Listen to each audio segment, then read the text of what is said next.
out there in television land. Welcome in. Yes, indeed. Sand City Sports.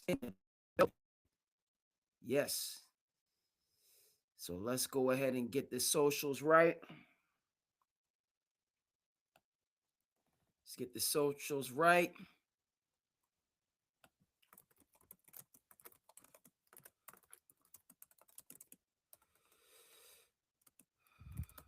Yep.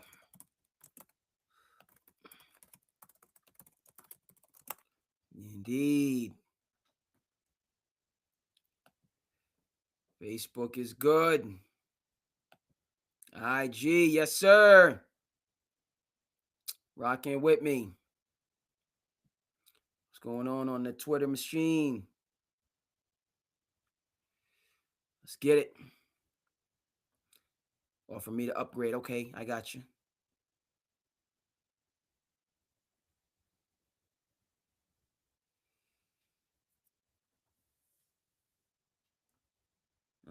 All right. Some notifications.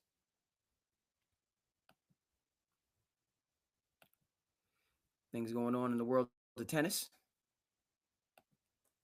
Battle of the sexes. Shout out to Billie Jean King. All right. Okay. Take a look around. Let's get our YouTube in order.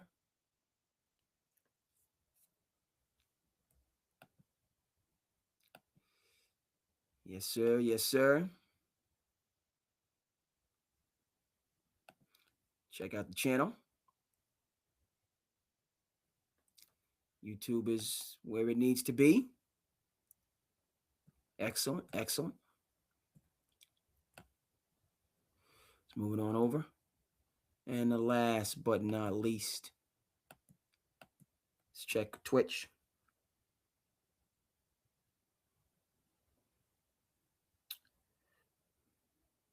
Yes, indeed.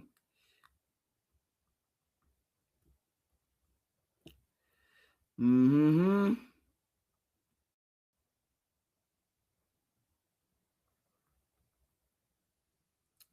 Just check in on the fam. It's a beautiful thing.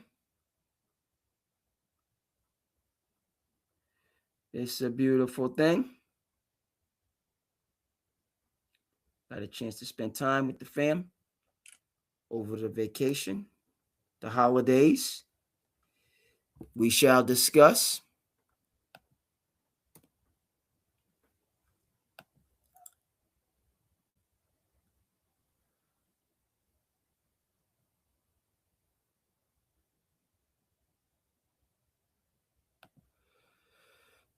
All right. Twitch is good. I have to, let me just go across and get some things in order. All right, that's where it needs to be. That's where it needs to be. Got to get my, I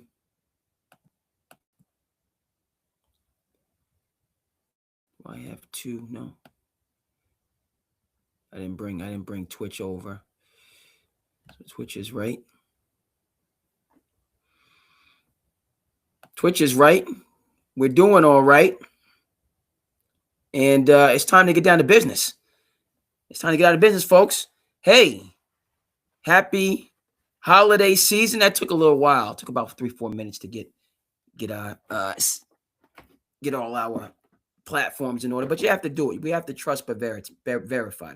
Okay, so happy holiday season from me to you, from Cape Cod Kid to you guys out there in television land. Not sure, right? Because I'm doing the show, but you know that's. I just want to start it right there with, you know what I mean. We had, depending on what you're celebrating, Hanukkah, Christmas, Kwanzaa, number of things going on right now. So I hope you had a happy holiday. You know, I celebrated Christmas, right? Coming from the Judeo-Christian tradition. That's me. And I was fortunate to spend Christmas with family. Traveled out to the Western. Got family out in AZ, as you can see. Hey! What we doing here, folks? Huh? Shout out to ASU. Sun Devils, right? Multiple family members. And just checking in. Just let them know.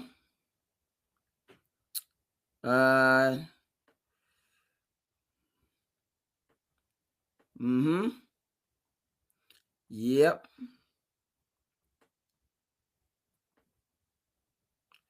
Let the family members know. We're good. Everything is good.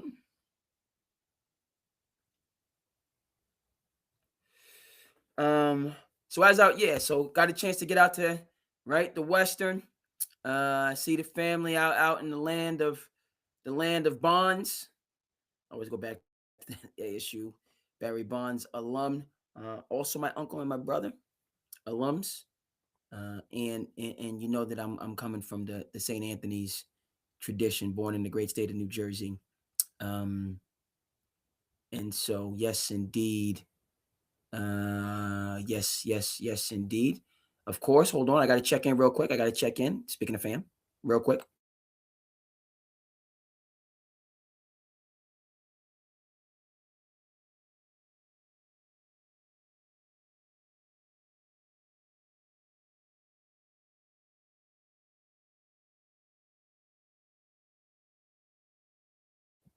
And we are back in full effect. And so it's good. It's just a beautiful thing. As we get rocking and rolling, mi casa su casa. I'm just going around and let me just check. So feel free to jump in as you feel the need, but we always start with the coming from the human side, the human perspective. And I'm hoping that you had a good week. We're going into a new week. I'm hoping the holidays went well for you. And you're finding the balance, you're finding your way, you're sharing community, right? And because that's the number one thing for longevity is warm relationships, positive, uplifting relationship. That's the fountain of youth. We will discuss a little bit more, but Harvard study, 75 years, rich, poor, black, white, yellow, green, orange, up, down, left, right, all those things. Number one indicator of longevity, warm relationships, positive relationships, uplifting relationships. Okay. Right.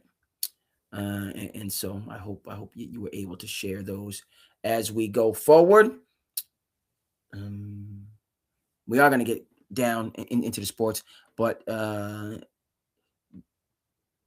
we're having different days for Sand City Sports, and I've talked a little bit about this, but every day of the week is going to have a theme. Today is Sunday, so it's going to be Sanctified Sundays.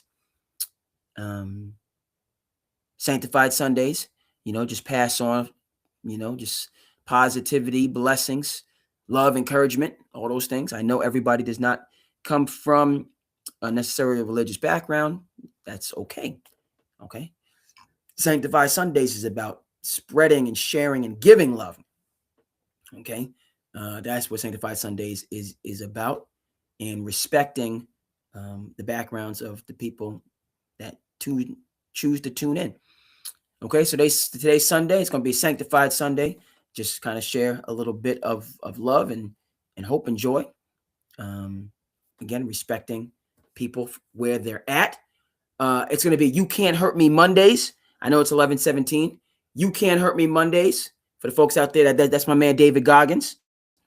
His autobiography, which I'm about a fifth of the way through. Shout out to Audible. You Can't Hurt Me Mondays. We're going to go in and get some of the wisdom and the understanding from one Mr. David Goggins. We got Tyler Durden Tuesday. Shout out to Fight Club. Shout out to David Fincher. We got Tyler Durden Tuesdays. And so we're going to go to that movie, which had just so much to offer in terms of, right, meaning, purpose, place, beyond the materialism, beyond the consumer culture, where, I went into the woods because I wanted to live deliberately. one Mr. Henry David Thoreau. I think there's a lot of correlations between Fight Club and what Thoreau was talking about, and so many other examples. So we're gonna have Tyler Durden Tuesdays. We got Herbie Derby Wednesdays. Shout out to Herbie Derby Wednesdays. That's my grandfather, who we've talked about, who I was fortunate to have in my life for, grandfather passed away. I think I shared this last November. Salute, Chris. Welcome in. Sunday episode. We bringing it. Just letting folks know how we're gonna proceed. Things are gonna proceed. Every day is something. Okay. Sanctified Sundays, spreading love. You Can't Hurt Me Mondays. Shout out to David Goggins. Tyler Durden Tuesdays. People are always asking me if I know Tyler Durden. Tyler Durden Tuesdays. We're going to dive into Fight Club and get the wisdom and the knowledge and the understanding to help us make it through our day-to-day and our grinds and our ups and our downs. Yes, sir. Of course, we do the movie references, so you're welcome to jump in with suggestions and add to it. Herbie Derby Wednesdays in honor of my grandfather, Herbie Derby. 99 years young. Fortunate to have him in my life for so many, many years. Herbie Derby Wednesdays. It's going to be Goodwill Hunting Thursdays. Matty D, Ben Affleck. Okay. So much. Right? Robin Williams, R.I.P., late great. Casey Affleck. It's funny, I forget how can I forget Skylar's name? Her name escapes me, but it will come back to me. The wonderful actress that played Skylar in Goodwill Hunting and was also in a couple other films. So it's going to be Goodwill Hunting Thursdays. We're going to have Forget About It Fridays. Hey, oh, huh? Hey, Mambo Italiano. Oh, he looking like a Siciliano. Clearly, I'm not Italian, so I'm coming at it with love and respect for the culture. Okay, so my people that's coming from that good Italianismo, you jump in and let me know if I ever cross a line. I'm gonna back right on up. But I got love for the culture. Okay, because we talking New Jersey right here. All right, I'm the Cape Cod kid, but born in the great state of New Jersey, Summit, New Jersey. Shout out. Okay, so that's very near and dear to my heart. Okay, so we growing up, you know what I mean? We got Italians, we got African Americans, we got Irish, we got German, we got Polish, we got Czechoslovakian, we got Ukrainian, we got Indian, we got it all just coming together. It's all love. You understand what I'm saying? That's the beautiful thing about the tri-state. It's all love coming together, and we working it out. We making it work some kind of way. Okay, so we're gonna have Forget About It Thursdays. It's gonna Forget About It Fridays. Right. And we can dive into a Bronx Tale. Right. A Bronx Tale talked about different cultures. You know what I mean? Different cultures coming together. It's not always easy, but it's a beautiful thing. It's not always easy, but it's a beautiful thing. So we talk about Cologeno. Okay, that had that, you know what I mean? That he had that little bitty boat. Had a little bitty boat. And he was making it work some kind of way. So we're gonna have Forget About It Fridays. And Saturdays is the last day that I'm thinking about. I don't have it. I wanted to say shout out Saturdays, but I'm liking that. I don't love that. We got Sanctified Sundays. We're gonna have to find something for Saturdays. I haven't really decided on Saturday 100%. Okay, but Sanctified Sunday, that's today. Love, blessing. Okay, peace, joy from me to you.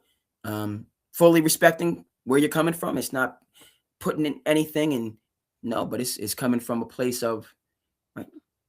It's coming from a place of giving, and that's my background, Judeo-Christian tradition. That's me, right? You are your background. Okay. But the Judeo-Christian tradition, okay, is about giving love. Okay. That's the standard. We give the love out. Okay. And then we receive it back. From the Almighty. So there's just to be very, very clear about that. Tomorrow, David Goggin Mondays, Tyler Durden Tuesdays, Herbie Derby Wednesdays, Goodwill Hunting Thursdays, Forget About It Fridays, and we're gonna work on Saturdays. Okay, jump in. Let me know how you feel. That's how we doing on Sand City Sports. Hope everything is good. It's a beautiful thing right now. It's a beautiful thing. So let's go ahead and get our energy right. Make sure my right, the volume is where it needs to be. Beautiful thing. Beautiful thing right there. And you know how we do. You know how we do right here. You know how we do. Okay. Yes, sir. Yes, sir. Welcome in, folks. Sand City to the business. I am your host, Cape Cod Kid. Artist knows Andre King. Thanks so much for tuning in to Sand City Sports. We're back again to bring you.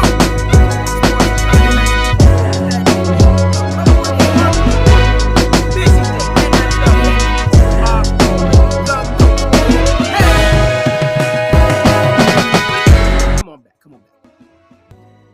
We getting our energy right. Hey, Sand City, positivity, go.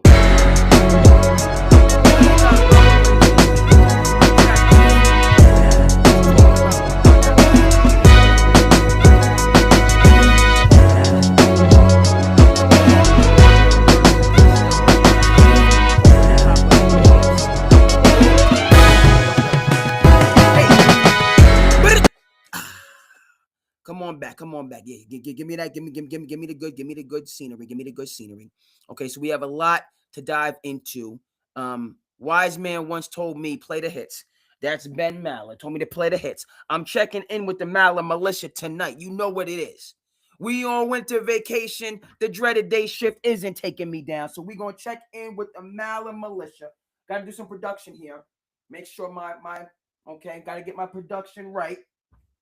Let me just step over here and so I got power. I got power. Hold on. It's not coming through like how it needs to, because it's not plugged in. But now it's plugged in. Now it's plugged in so that we have power.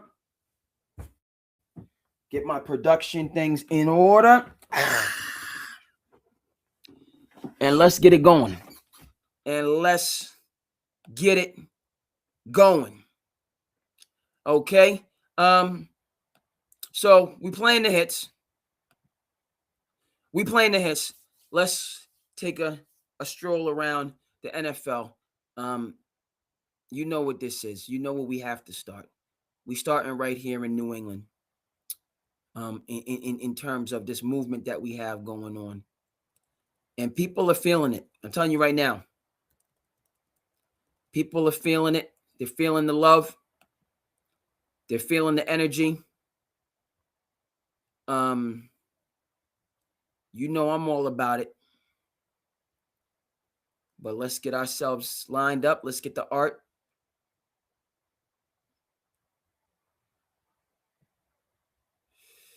Let's get the art lined up.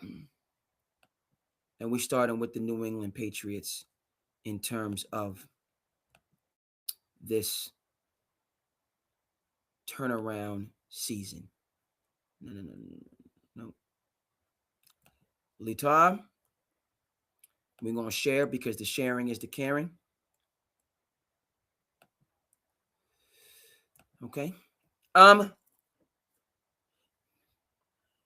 Chris, certainly feel free because you represent the left coast and the Rams, who looking like I don't know if we have favorites, okay, but a serious contender to come out of the NFC.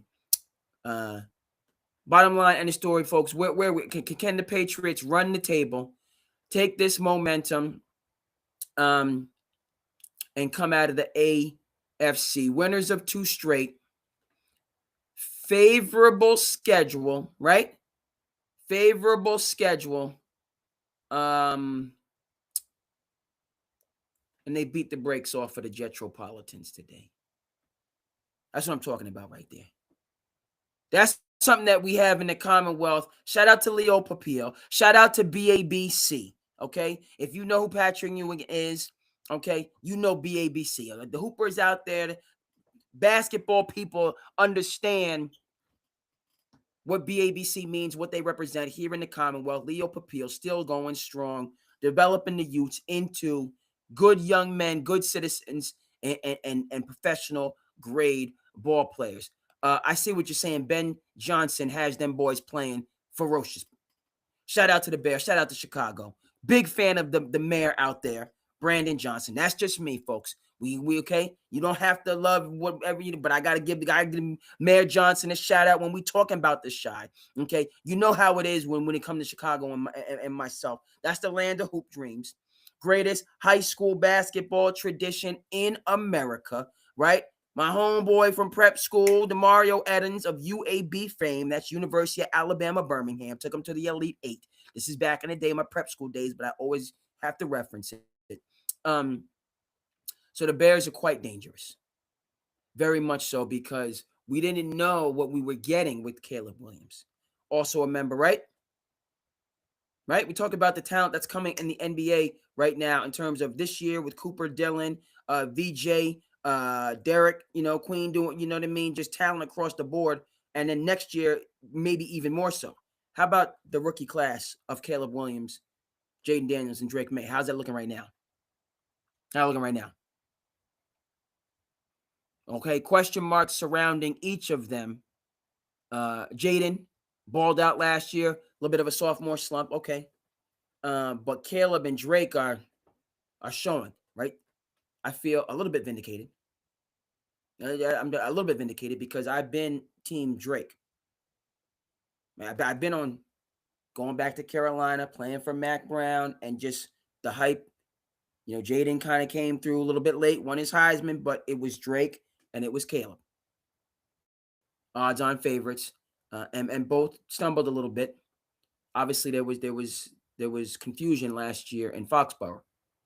And as much as I'm giving all kind of credit to Mike Vrabel, who's been a good coach, continues to be a good coach, who is undoubtedly elite, I'm also going back to Gerard Mayo, making sure that he gets his flowers. I said what I said. Right? Because he's an NFL he's an NFL head coach. Gerard Mayo is an NFL head coach. Last year was a disaster. Shouldn't have won the last game under any circumstances. People have forgotten a lot of things from last year that we missed on Travis Hunter. A lot of forgetfulness. Will Campbell's out there balling out of control. Gonna get Big Willie style back. Okay, going into the postseason. Gonna get Big Willie style back. All right. So as much as I'm hook, line, and sinker, respect, appreciation, all those things, I'm not. If we're talking about Vrabel, we're gonna mention Gerard Mayo every single time on Sand City Sports. Every single time Gerard Mayo is being mentioned in terms of him being a head coach in waiting. Okay, do we forget that old Jimmy, that Jimmy Johnson went 1-15 his first year in Dallas? Have we forgotten that, folks? Have we forgotten that? The first year gonna be rocky, some kind of way. It's gonna be rocky. All right, I'm keeping it 1,000. He shouldn't have won the last game. That was over the top. I don't care what happened behind closed doors. I don't care how angry you are. You don't hurt. You don't hurt the innocents. We don't need that collateral damage, because that's what happened in terms of winning the last game. There was collateral damage. I'm not even a diehard Patriots fan. You know what it is with me. I'm coming from the great state of New Jersey. What's going on, Eagles? What's going on, Jetropolitans? The Patriots today put foots up in you. Where's Mike Greenberg at right now? I don't even want to know where he's at. I'm not even going to his social media. Where J Mac at? Where Jason McIntyre at? Shout out to J Mac. You want to talk about people that's grinding and building it up and not crying and complaining, but building their own thing up? Shout out to J Mac. Shout out to Straight Fire, Rob G. Okay, we don't play a hate around here. We congratulate. Jets fans running for the hills. Okay, myself in that category, being from Jersey. No, I didn't root for the Giants. I'm coming from AFC, Jetropolitans. Yes, sir. Should have never got rid of Salah. NFC, fly, Eagles, fly. Fly. Okay, let's bring it back. So, Gerard Mayo, in conclusion, respect. Shouldn't have won the last game. That's collateral damage. You hurt Patriots. Hurt Patriots Nation. Okay? Right? That hurt the whole. It's beyond. You don't need to win that game. That's crazy. Okay? Right? So I say that. At the same time, as I say, you deserve another opportunity to go out there and prove yourself as a head coach. Not a coordinator, head coach. Now, Mike Vrabel been doing this thing from day one. Okay, we done had respect in this man's name from day one, right? Not coming from the Bill Belichick tree. He played for Belichick. He never coached under Belichick. He left the sidelines. He left the field and went directly to the sidelines and has been balling ever since. You know what it is? Okay, got Tom Brady up out of Foxborough quick in his first year. Then went ahead and got Lamar Jackson, who we will be talking about. First MVP season, get out. First year as a head coach, taking the Tennessee Titans to the doggone AFC Championship game. And he's had them, they were consistent ever since. I don't know. I have no idea why they got rid of him. I have no idea why these organizations get rid, why did the Detroit Lions get rid of Jim Caldwell? I don't know. Why they trade, you know what I mean? It's like the world that we're living in, this, right? Depending on where you're at. Well, you can always do better. You go on the different apps, the Bumble, and however you get down. But there's always something. The grass is always greener on the other side, we think. Except that it's not. Okay? What they say? If you don't know me by now, you will never. If you don't know me by now, what are we doing? You got a good thing going. But you want to have eyes on the neck little bitty booty. Crazy. Tennessee, I'm talking to you. You! I have no idea why you got rid of Mike Vrabel. Okay? Respect on Robert Kraft's name. Respect on that man's name. Because Mike Vrabel was a stronger candidate than Gerard Mayo. It is what it is. It is what it is. There's no shame that saying a first-year guy like Gerard Mayo is not of the caliber of Mike Vrabel, who's been tried and true since day one. He been doing it. Never mind his first year, how he put everybody on notice. That first year, Brady, go. Interception, last pass, get out of here. Oh, you think we did all this on the road. He took his game on the road to get these W's. And Tennessee was, Tennessee, it's one of these, right, smaller markets. Maybe they don't go right to the max luxury tax. We discussed this. Certain small market teams, even though these guys are billionaires and but you don't become a billionaire by losing any kind of money. And once you become a billionaire, you're not really concerned about being a billionaire. You're concerned about the other billionaires, as I understand it. Everybody doesn't have a Mackenzie Bezos perspective of just, I can't take this with me, so I'm gonna do as much good as possible. Shout out to Mackenzie Bezos. All right. You're still going to be a billionaire. You're still going to live a good life, all the rest of that stuff. Well, what I'm saying is that they don't want to, sometimes these small market, they're not spending. Hitting that cap, going over the cap. So I don't necessarily know that Mike Vrabel had the resources of some of the other teams in Tennessee. I do know, as I continue to say, they should never got rid of him. But, right, one man's, and not that Mike Vrabel's trash, but you see what I'm saying. That's not what I'm saying, but right, one man, you okay? You got no use for somebody. All right, let's see how it working in another instance.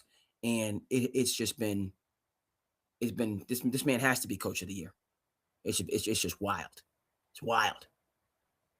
But again, back to Leo Papile, BABC. We in the Commonwealth, right? It's not who we play; it's how we play. I love a good molly whopping. I love when you go in there and you beat the brakes off of a team you're supposed to win. Forget about these scheduled losses. Forget about taking a team lightly. No. You're the underdog, we're the favorite, and we are going to show why that's the case. We ain't resting on no laurels. And by the way, that's how Leo Papile and BABC does here in the Commonwealth. Shout out. And that's why he produces. They play, okay, Leo Papile, he's legendary in grassroots circles. As I said, Patrick, you know what I mean? Chris Herron. It just goes on and on. Any notable ball player that's come out of the Commonwealth, 80s, 90s, Nerlens Noel, Michael Carter Williams, on and on and on. Bruce Brown, who should have never left Denver. Mike Malone didn't want to get rid of him. They got rid of him. Then they fired Mike Malone and brought back Bruce Brown. What are you doing? Should not get rid of him. That's ridiculous. He said, don't get rid of this man. Oh, no, we got to be. Because again, what I say, teams don't want to spend a little extra money. Ridiculous. I understand it. You didn't get to be a billionaire, and billionaires, they're looking around. You're looking at, why would you quibble over $10 million or whatever it is to pay this guy a possible $10 million when you're going to win another championship or at least go to the finals? All that additional revenue, you're going to get that back. You're going to get it back. Put the little money up front and get it back on the bench. No, we can't. So they got rid of Bruce Brown. That's not necessarily, but he was a glue guy for Mike Malone. Then he had to deal with Westbrook, and now they bring him back. And the coach after him, Denver's balling. Denver's balling. But what does this have to do with the Commonwealth? And yeah, Bruce Brown, that's a BABC, Leo Papillo guy. Another one. Right. And what Leo Papillo does, which is a beautiful thing, is he takes his team of 5-star and they play in normal, or what is it, quote unquote normal, non-sneaker events with like you played for Barnstable High School, Plymouth, you can, if you go to some of these tournaments, you'll play against BABC, their elite team, right? You'll get a chance to be on the court with these guys. And you know what they're going to do? They're going to beat the brakes off of you. They're going to make it abundantly clear what the difference is. Oh, well, he only plays for them because of no. Once the game gets going, they beat teams down. And I am here for all of it. I love it. I love when I get a chance to be in those environments and see a good old-fashioned butt kicking. Right? Oh, you bad. Because you want to sit, and you young guys should have confidence. I'm not saying that have confidence, have swagger, but understand the game. Understand the game, youngin'. What is it? There are levels to this. Understand it. Okay, so when you get out on that court and you play, and they play hard, you ain't getting nothing back. They go out there like they're playing at the sneaker, Peach Jam, Adidas. They play with the same intensity against Joe Schmo or when John Calipari, who else? I know college has changed. Dan Hurley, they playing with that same hunger, irregardless. So the Joe Schmo teams from Idaho that come in and I think I'm gonna go deep. You getting a 40-piece with the special sauce, with the grits on the side and everything. You getting all of it. Yes, take this 40, 50, 60 piece home. You play BABC, okay? Understand the difference. Next time, come back and only lose by 20. Get up out of here. So the Patriots, a 42-10, just that's how you get down. Their schedule is favorable. It's going to be different next year. We're in this year. And they're making it perfectly clear. We ain't for no joke. We ain't for no joke right now. Never mind the 4 years of just Tony Award level drama. Patriots could have won a Tony Award for the drama and just the wildness that's taken place in the last 4 years since TB12 took his talents out of here.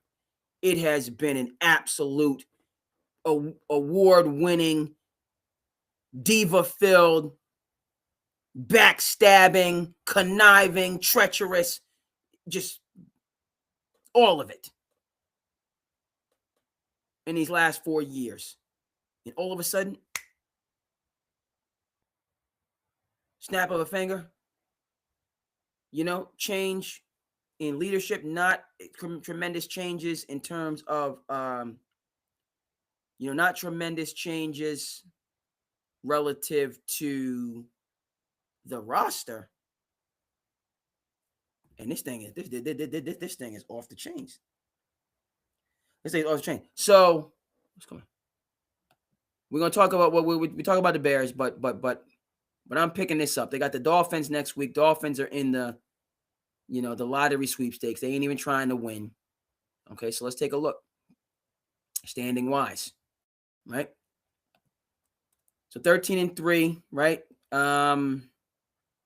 Jacksonville still lurking. Shout out to Jacksonville, Trevor Lawrence, winners of 7 straight. Jacksonville still lurking. Texans still lurking. Texans winners of 8 straight. Colts, it's tough. It's tough. But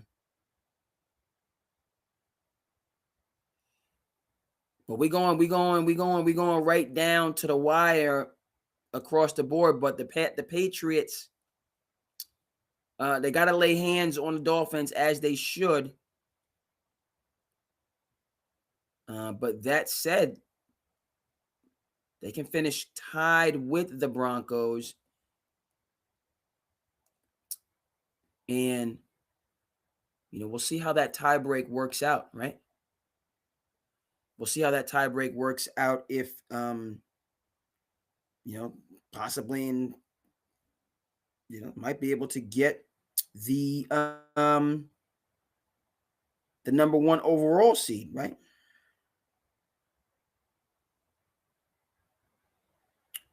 Okay.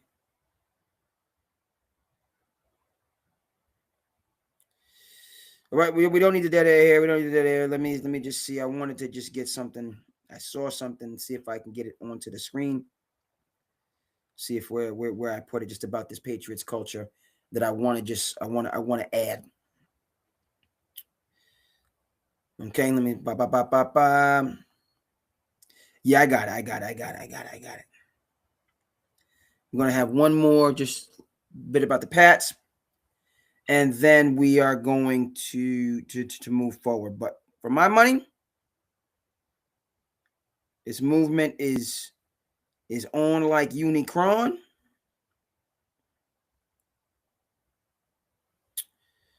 Okay. And got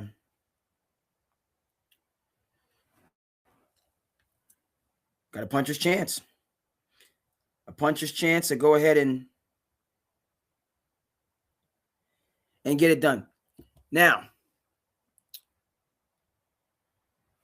why do I feel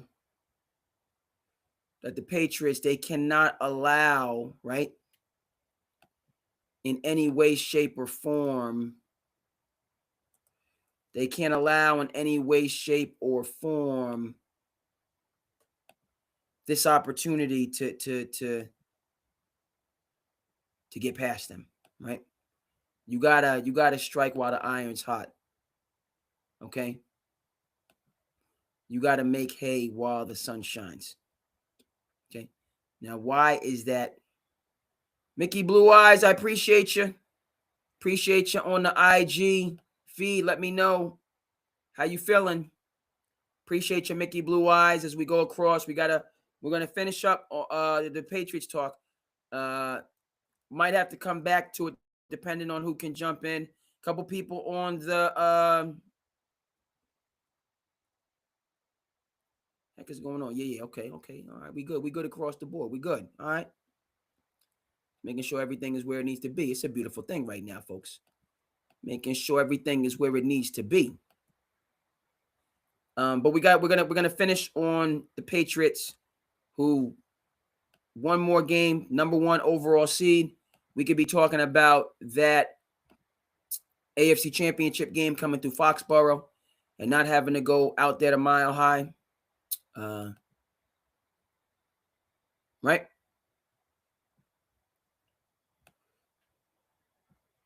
Okay, but there's no two ways about it, folks. You got to strike while that iron is hot. Why is that the case? Why we need to strike while the iron is hot?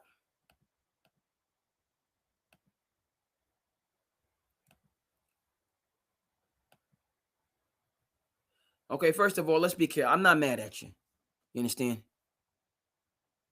These right here looking like they headed to Siberia. You got Stephon Diggs and Cardi B like they gonna do a tour of the gulag out there in Mother Russia. Out there looking furry and fluffy and extra warm and stylish. Where Frank Lucas at? Where's Denzel Washington and Russell Crowe at? Look like they gonna sign up for American Gangster 2. Having roles in that film. What are we doing here, folks? And I appreciate the happy couple. They bought 2 million. You know, that's Bristol County. That's out. You know what I mean? I teach out there in that way in New Beige. You understand? I'm out there in I'm out there in New Bedford, with the Whalers. Okay, good blue collar, hardworking town. It's beautiful. Okay, so that's where Stefon Diggs is gonna be out. Okay, I might catch him when I'm out that way teaching or refereeing or whatever the case may be. All right, but what does that have to do with the Patriots, folks? Look, man,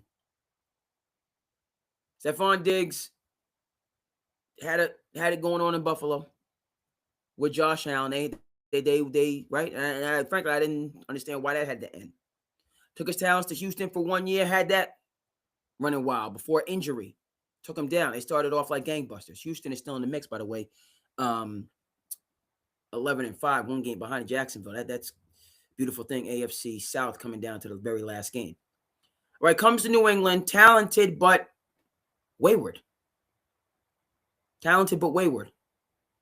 Right? Fool me once, shame on you. Fool me twice, shame on me. No doubt about it, folks. So Stefon Diggs coming to New England, I mean, this man got question marks. We don't know who we're going to get. It was crack-a-lacking in Buffalo. He ain't have no problem with the frozen north. By the way, it looks like he might be going that he seemed to be bringing some of the Buffalo with him in terms of this gear, because it's not that cold right now in New England. I know it's not that cold. Even though I got hit coming back from, you know what it is, folks, ASU, Sun Devils. You know, I was out in the Western, folks. I was out getting that good sunshine, that good. It was beautiful. Went to the zoo yesterday, literally. Beautiful sunshine. 70 degrees, wonderful.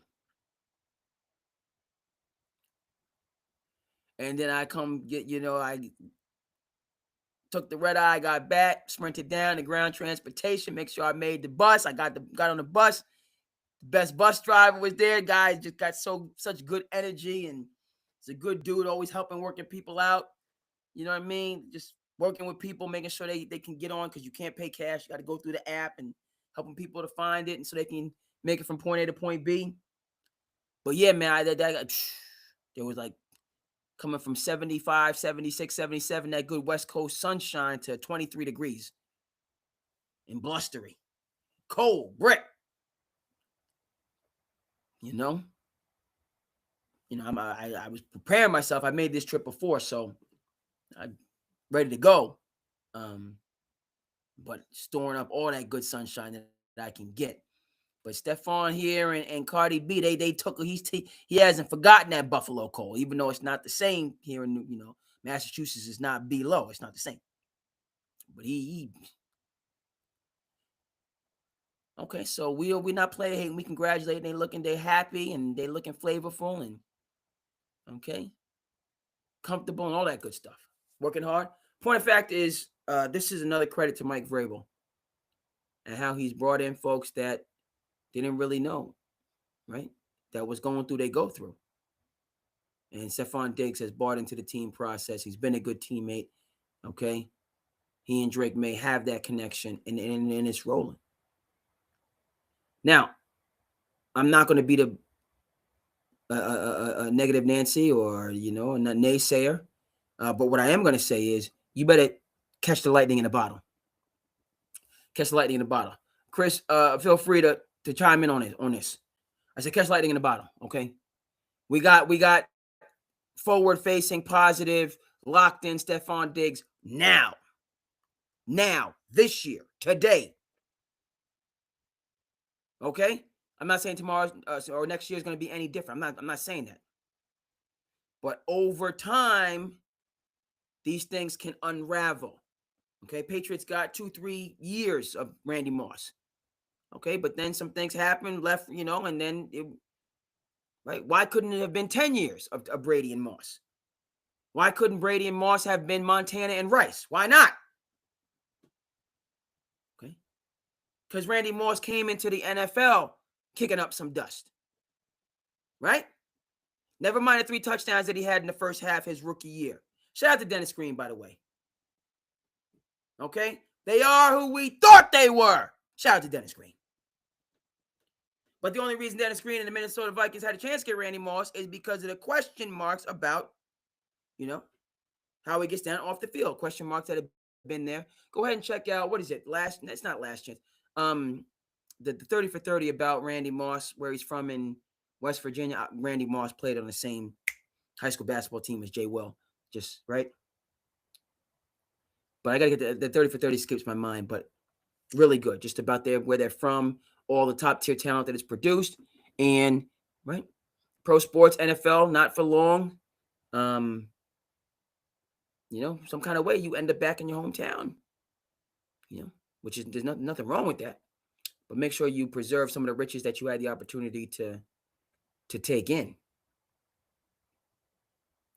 Right? But Randy Moss coming to the league, talking about, right, you got fined by the organization for doing whatever. He said, how you going to pay your fine? Randy Moss said, straight cash, homie. Straight cash. What was it, 10,000? Straight cash, homie. Let me get the little bands I got ready to go. Straight cash, homie. All right, so he walking to the beat of his own drum, but he's bounced around. He bounced around to a couple different teams. Obviously, it was a crushing defeat in the undefeated season. But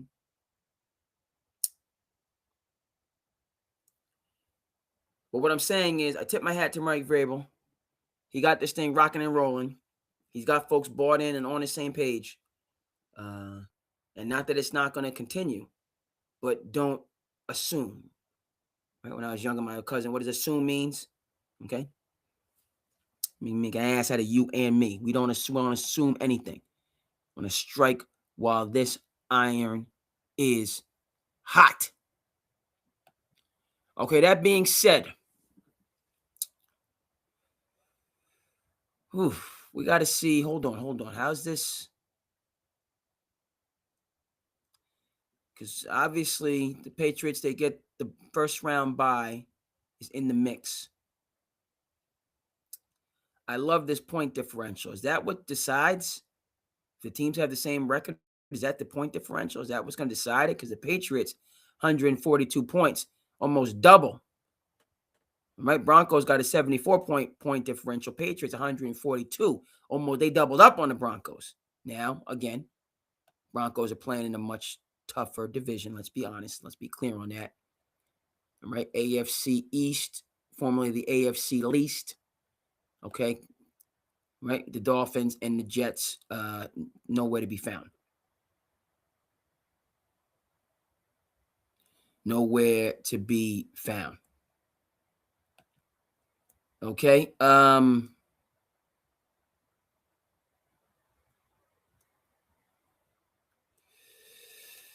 So let's take a look at this, Steelers, Ravens, both teams super mid. Dangerous, but not, obviously every team is.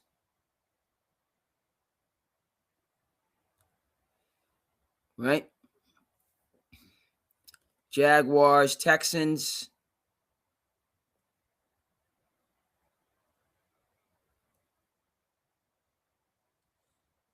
Let's see. Are all these teams locked in? No.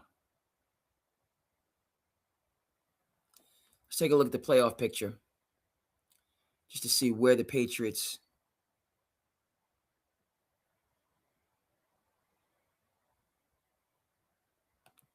Are we talking common opponents? Yeah, Broncos can't lose those games to the Raiders in their division. That Patriots loss to the Raiders was early in the season, though. I believe it was the first game. But still, right? If that's the deciding factor, then Broncos will get that inside track for the overall number one. Let's take a look at the NFL playoff picture.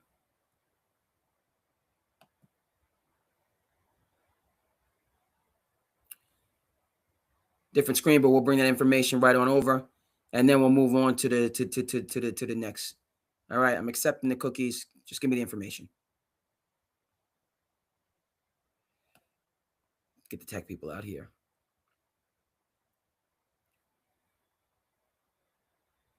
Okay, so right now it has Broncos 1, Pats 2, Jags at 3. Looks like it has the Texans getting in. Both those teams. Chargers, Bills.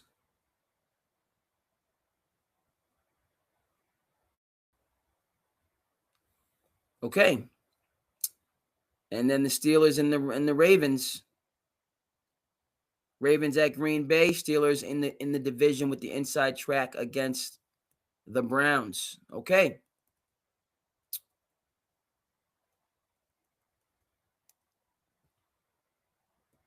Okay, so the Patriots are going to play they're the 2 seed, right? See if I can figure this. So it's going to be Jaguars, Bills.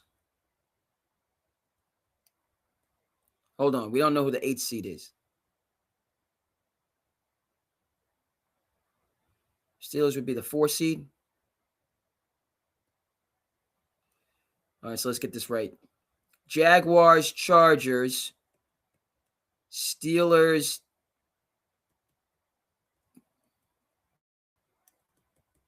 No.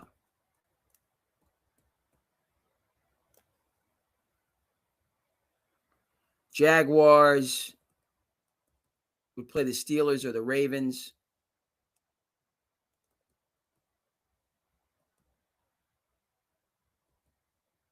Texans chart.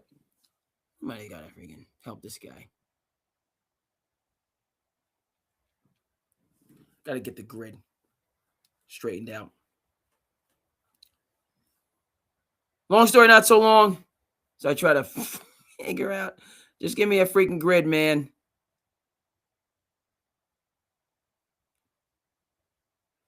Patriots will have a bye.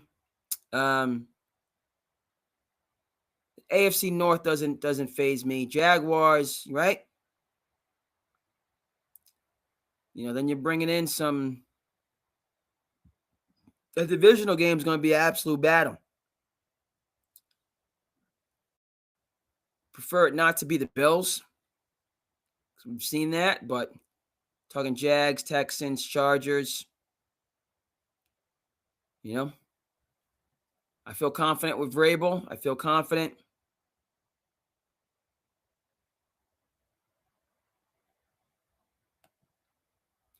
That's a beautiful thing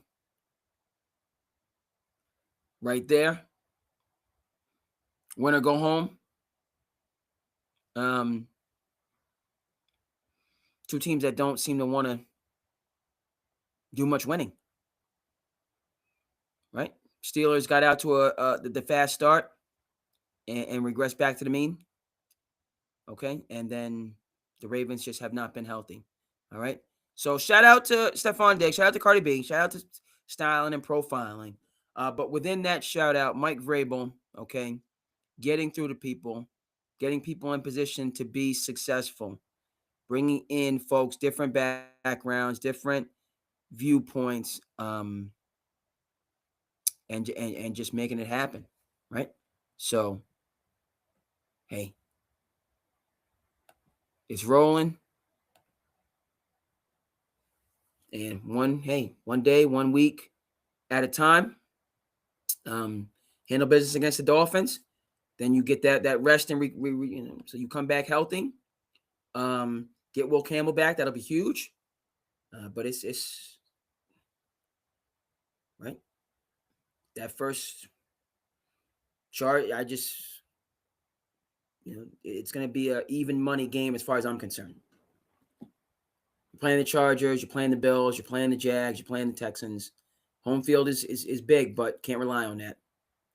All right, and go in and get that, hard fought divisional. And I don't want to look ahead of myself, but you got 2 knockdown, drag out battles, winnable games, both of them, but just battles. You get one at home, then you're going to have to go, in all likelihood, to the Mile High.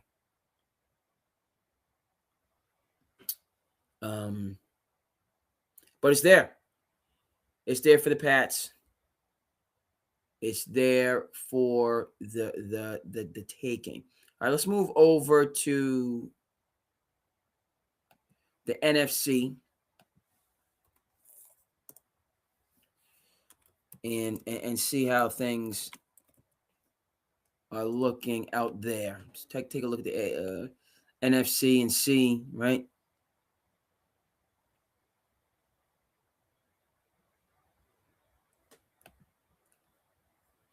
See how it's looking. Let me see if we can get this. Can we 1, 2, 3 it? No, can't do it. I'm gonna stick with that one. And just come on over here.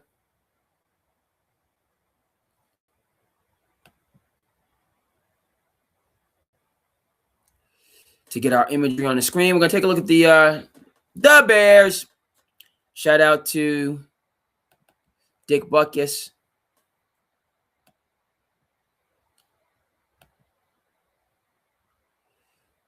Talk about the Bears. You know, you got to talk about one of the greatest defensive players of all time.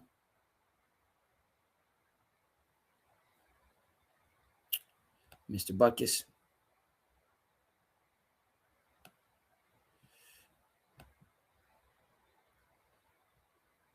Let's go ahead and get our artwork lined up.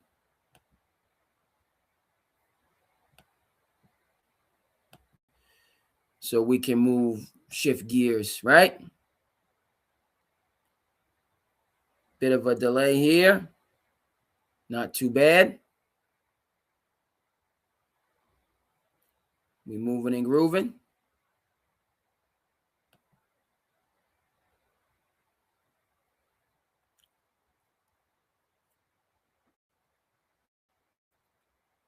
We good? We're good. All right. All right, let's bust a move. As the Mac man would say. Can the Bears jump the line in the AFC? Can they do it?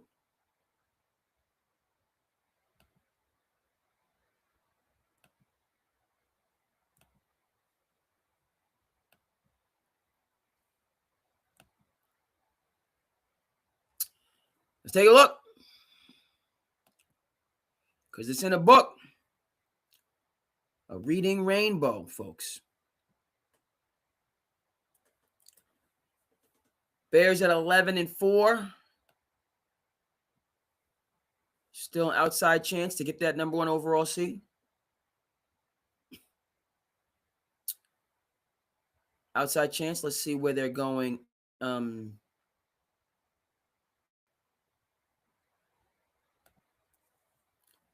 finish up. Let me see how everybody else is doing. Everybody's good. Okay. Let's checking in. Heartbreaking loss, right, to the Niners. Tough one. 42-38. And finish with the Lions at home. All right.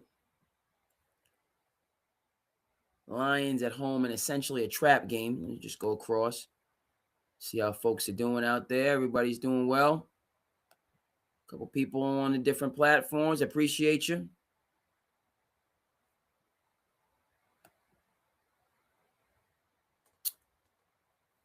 All right.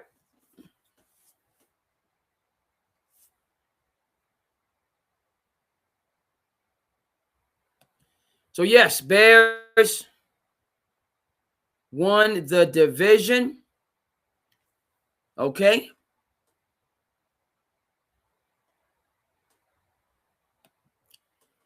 Good question. We a couple days, right?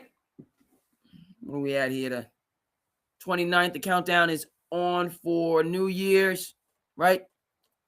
We you know, how do we say? It'll be a lower key New Year's. Go out, check out some of the local restaurants here. One of our great restaurants. Shout out to Tiki Port. Great Barnstable, local hometown restaurant. Okay, they are calling it a career, an illustrious career. Been in business since the 70s. Just awesome local place. So I'm not sure if it's the 70s or the early 80s. I gotta check that. We'll say it might be the early 80s, the awesome 80s. But I will certainly get over there to get a meal. If not New Year's Eve, prior to that. And then, just the local spots, just kind of check in with people.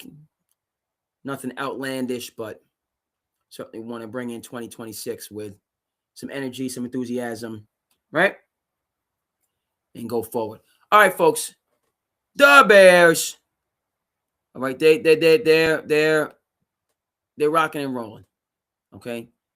Not a bad loss. Right, Niners, scratching and clawing for the playoff seeding. But minus that and a close loss, I mean, they have the best. Okay, so we give them the edge against. All right, so the Bears 2 games behind Seattle. So so they've fallen a little bit behind. Division's locked up. And what am I looking at here? I'm looking at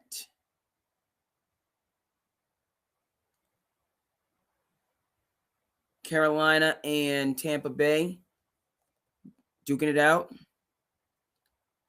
And we have the Rams, the Niners, and the Seahawks all moving forward. Okay, Bears, Packers, and Eagles. Right? Niners getting hot at the right time. Winners of 6 straight. Seattle, winners of 6 straight. Okay. Rams, okay, lost 1, but still right there.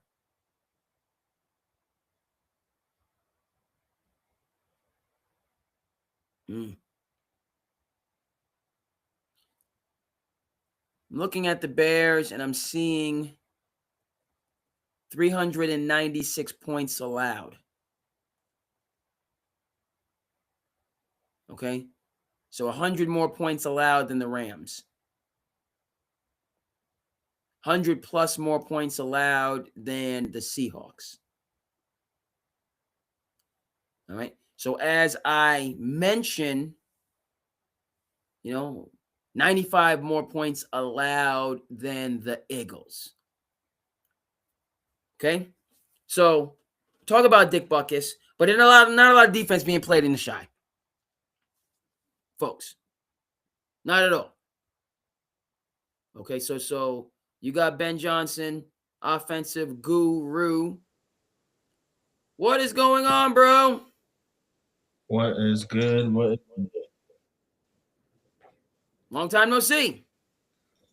Long time. Thanks so much for tuning in. Let me get my headphones. And we're talking about the Bears right now. We're going to come back to the Patriots. But how do you feel about the Bears in the NFC? They're forced to be reckoned with. No easy out.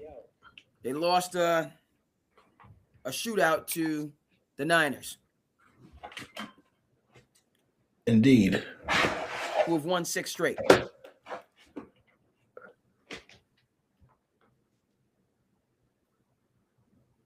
I mean, the Niners have a road to the Super Bowl. They if they get the 1 seed, the Super Bowl is in San Fran. So what's going on, Chris? Yeah. Okay, so the Niners got an inside track, but specific to the Bears, Can they win that first divisional? Can they win that first round? Forget divisional. Can they win that first round matchup and begin to make some noise? What do you think? Can they win the first round matchup and begin to make against? some noise? So beat like who? So right now Like they're the in the 2 Rams? spots. So right now they're gonna have a bye. No, only the 1 seed has a bye. All right, respect. Thank you for the correction. Appreciate that. So right now they would play the Packers. Yeah, they could be the Packers. Appreciate that correction. I'm over here. Yep.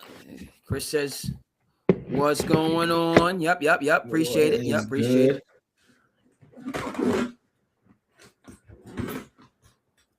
And yes, indeed, they play the Packers. A divisional game. Those divisional games are tough. Yeah, but the Packers are hurt. So the Packers are really hurt. So it's not the same Packers team they've seen at all this year. And I think the Packers are going and trending in the wrong direction heading to the playoffs. Okay. So that's going to favor.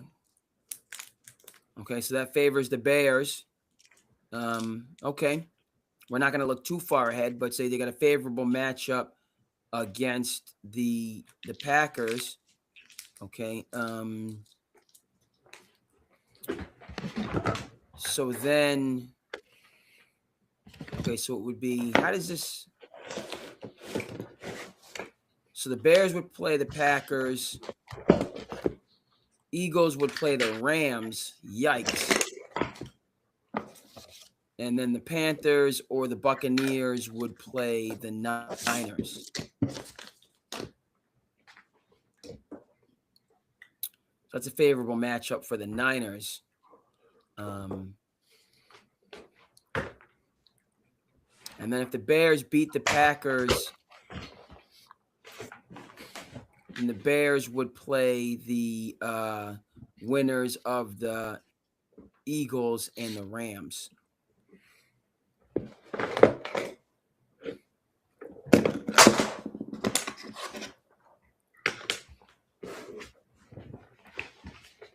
Yes. So I mean the NFC, I think it's going to be a dog fight.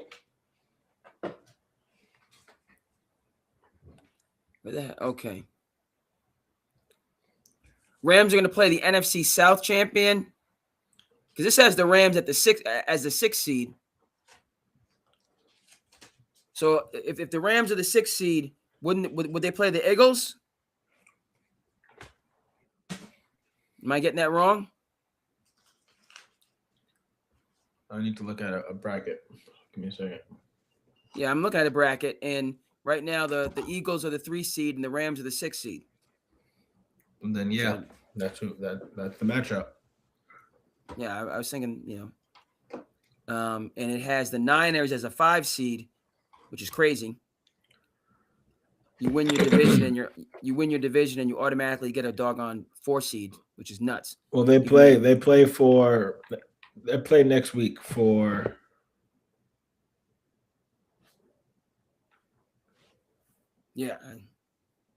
the 1 seed. Who's battling for the 1 seed? 49ers and the Seahawks. Okay. Right? And they both have won 6 straight. So 9, so it could be the Seahawks that end up having to lock horns with that's just a favorable matchup. I mean, no disrespect. Well, no, I am putting some shade on you because I don't think the Panthers and the Buccaneers are of the same caliber as these other teams. So, And the Panthers beat the Rams. So, all right, shots fired, point taken. I just have an issue with the Panthers. It's taken me some time to come around on them, but they got some notable wins. All right, so how much noise do you think the Bears can make in the NFC? What are we talking? Can the Bears get to the NFC Championship game? I don't think so. No. Okay. So NFC Championship game, the Niners and the Seahawks are one of those two teams are going to be in it. In your view, I think the Niners. I'm not. The Seahawks. I'm not so sold on. Yeah, see, I'm not sold on Darnold. Come playoff time, he's already starting to see ghosts. So I'm not very sold on him to win playoff games. So I'm not. I can't trust him. okay. More trust in Purdy and then Shanahan. Yep. Bro, do you have headphones? Yeah. Just so you can continue to do your. I know you got different things going on. Yes, sir. Yep, Yes, sir. New dad. Got to take the time where I can to do what I want to do. So. Gotta take the time. Yes, indeed. Yes, indeed. And you can put your screen down just a smidge so we can see you and the Celtics banner, as well as There we go. That's better. There you go. And then you got the things going on. Shout out to your Twitch channel, and you're moving up the ladder in esports with a couple different games, correct? College, FIFA, Madden. So if anybody wants to play competition, you've beaten a couple of top players and you played a few others and given them a good run for their money, correct? Correct. That is correct. That's facts right there. So we you know what I mean? So I'm not good on the sticks like I used to be. I need to get back to it, frankly. I do my passion project, but my bro doesn't only come in and grace us here on Sand City with the sports knowledge, football and otherwise, but also does his thing on the gaming scene and handles. That's my little passion project. Is I'm a gamer. Gaming, yes. So those clips are coming to an episode in the near future. Coming soon. Okay, yes, so sir. you're go ahead. I'm not sold on Seahawks. I think they lose next week. Got him taking that L. Yeah, okay. I got him taking the L. Taking the L. I gotta put I'm sick of people disrespecting Sam Darnold. I'm sick of it. So I'm saying this. Why? No, what's going on in Minnesota? Is anybody feeling Minnesota? Where's Keanu Reeves?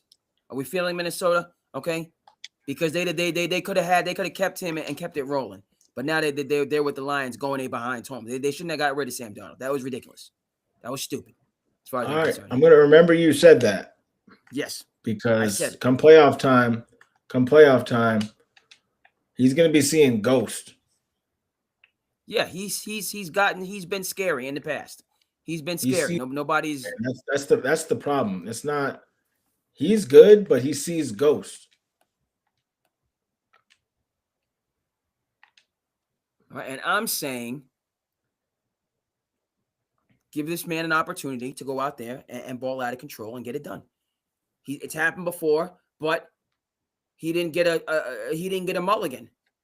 The Vikings didn't give him no mulligan, and so he took his talents to Seattle, and now Seattle is competing for the number 1 seed in the entire doggone conference. So, yeah, I'm saying he's finally enough's enough, and he goes out there and gets it done. Fool me once, shame on you. Fool me twice, shame on me. You got a strong argument saying no because we haven't seen it yet. But I just feel he's been disrespected. He's been disrespected in the past. He's been warranted. All right, disrespected, warranted, no doubt. Okay. It's more of a. So I'm for Sam Darnold. I get a "What have you done for me lately?" Yes, he got some wins, but man, you don't ever want the scouting report to be the biggest question mark on the team is you, the quarterback. Okay. They have won 6 straight, and they do have an 181 point differential, best in the conference. That win they had with that 2-point conversion, You saying that's suspicious? Yeah, it's a little. You saying it's suspect? A little suspect to me. Are you okay? They're not getting that in the playoffs. Let's just put it that way. They're not happening. Okay, it's not happening. That's not happening in the money. He's not getting bailed out. He's not getting bailed out like that in the playoffs. Mm-hmm. Agreed. Okay, so that 6 straight is not. I'm not. Take it with a grain of salt. Okay, last thoughts on we're gonna move to we'll get to the Texans, but last thoughts on the Bears. Are the Bears one and done, or did the Bears take out the Packers in the first round, setting up the matchup? Okay, so they take out the Packers in the first round, then they would play it would be the Eagles or the Rams. Can the Bears, in your opinion, never mind Chris, who's riding with the Rams, can the Bears beat the Eagles or the Rams in the divisional round? Yes or no? I mean, the Eagles, not very sold. They unless they can pull it together, which I don't. They've been playing bumpy all season. So, Yep. I'm hearing Jalen Carter's coming back. Yeah, he's back. That's huge. So, and he's not going to be spitting in people's face. So he's back. Do we give any credence to experience, them having been there and done that before, multiple Super Bowls? Yeah, even though it's been a bumpy road. So don't the Niners and Brock Purdy. True. But we're talking about Bears, Eagles, Bears, Rams. You said Eagles. You're so. How about the Rams? So the Rams, I'm not really so I'm just not sold on the Rams either, and the reason why. Okay, that's where we're going next. Chris he's going. I think a lot of the NFC, man. The Super Bowl is not coming to the NFC. It's going to be an AFC team, and the reason why I say this is you watch games like the Rams Panthers. And the code to beat Matthew Stafford is put pressure on him. So they play a team with a good press, good defensive line, aka the Seahawks. It's gonna be a problem. So if you can get to Matty Stafford, if you can heat him up, you can slow down the Rams and put them in. Devontae Adams, is he healthy? Is he not? Will he be back for the playoffs? Will he not? Okay. So you have you're saying the Bears, it's a toss-up. If they can break through the divisional round, they have a puncher's chance against the Eagles or the Rams. That's what you're saying. I mean, whoever plays the Packers is a dub. That's a W. You just giving the Packers no kind of. So Green Bay ain't got nothing going on, even though it's going to be another cold weather. It's going to be a divisional round, another cold weather environment. They essentially have to travel, half an hour from Green Bay to Chicago. So it's not that far. Be on the road, but I'm not. They're hurt, man. Okay. They're really hurt. No doubt. Okay, so we saying that Bears have a puncher's chance to break through to the conference championship game, is what I'm hearing. Packers, that's okay. That's light work. That's you saying Packers are light work, and then you're saying that the Rams and the Eagles, that's currently constituted. Ben Johnson can scheme something up, put Caleb in position to be successful. and put him on the ropes. Okay. So yeah, with Ben Johnson being yes, they can make the conference just like they did in Detroit. They can make it there. Yeah. Detroit made the conference championship. Then they couldn't catch any balls. They had the 49ers on the ropes. Talk about They were Dan up. Campbell being They talk about Dan Campbell being too aggressive. No, those fourth down conversions in the second half against the 49ers were there, and they got jittery and didn't execute. So And then execute. and then it became a snowball effect, and they lost. So it wasn't Ben Johnson. No, that he schemed those guys up. I'm talking to Detroit, who it breaks my heart that you're not in the playoffs. By the way, I gotta shout out a throwback picture of Eminem when he was a kid. See if we can get that, put it on the big board. Shout out to Eminem, shout out to 8 Mile, shout out to Detroit, blue collar, hardworking city. Go ahead and check out Flint Town on Netflix, and learn a lot just about post-industrial America and how we hanging on. But yeah, I got love for Detroit, and it upsets me that they're not in the playoffs. Fan of the dude, fan of Dan Campbell.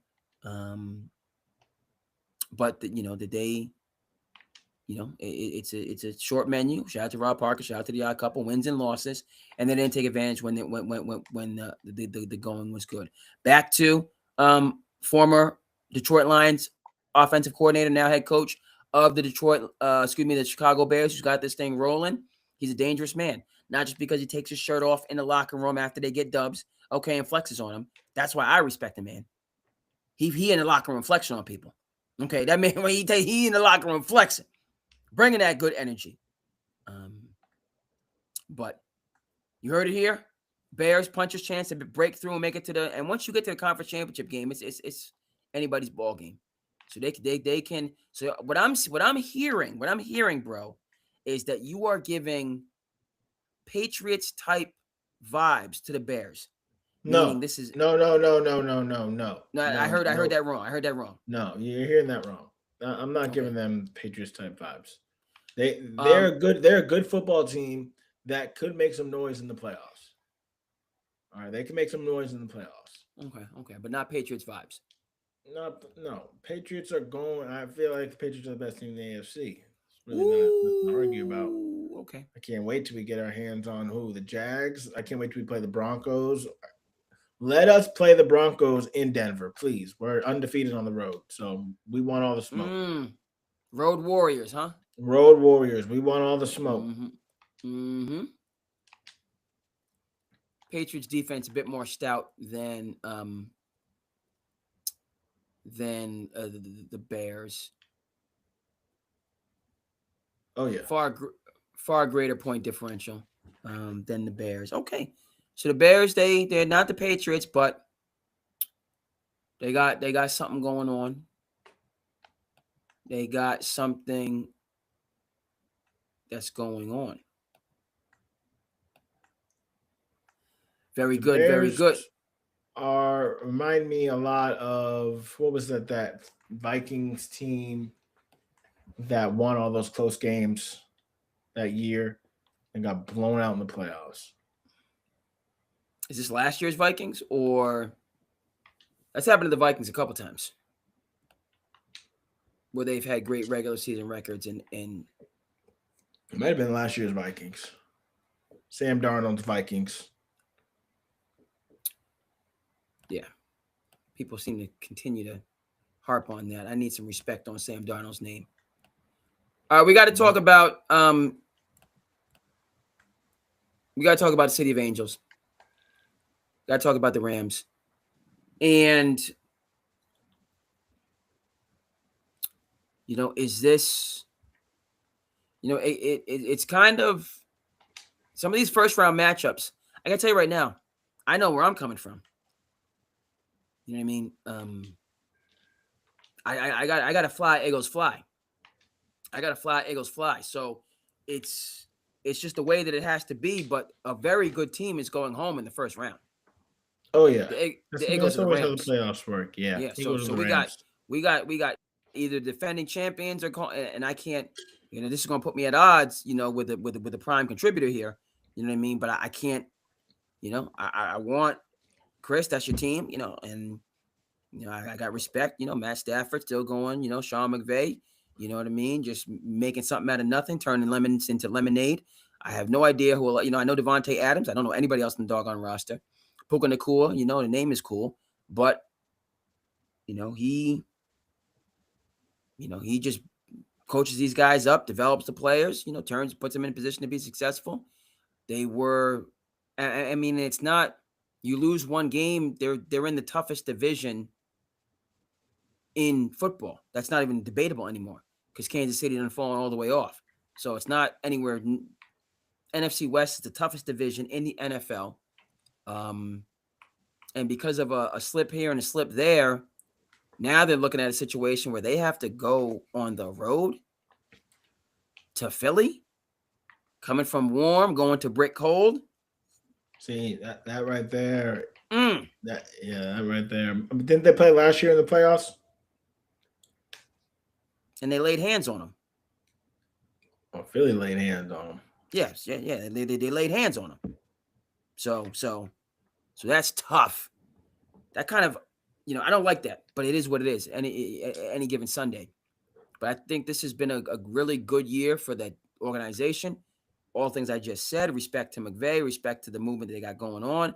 I love the silver haired grizzled quarterback in Stafford still getting it done in a good system.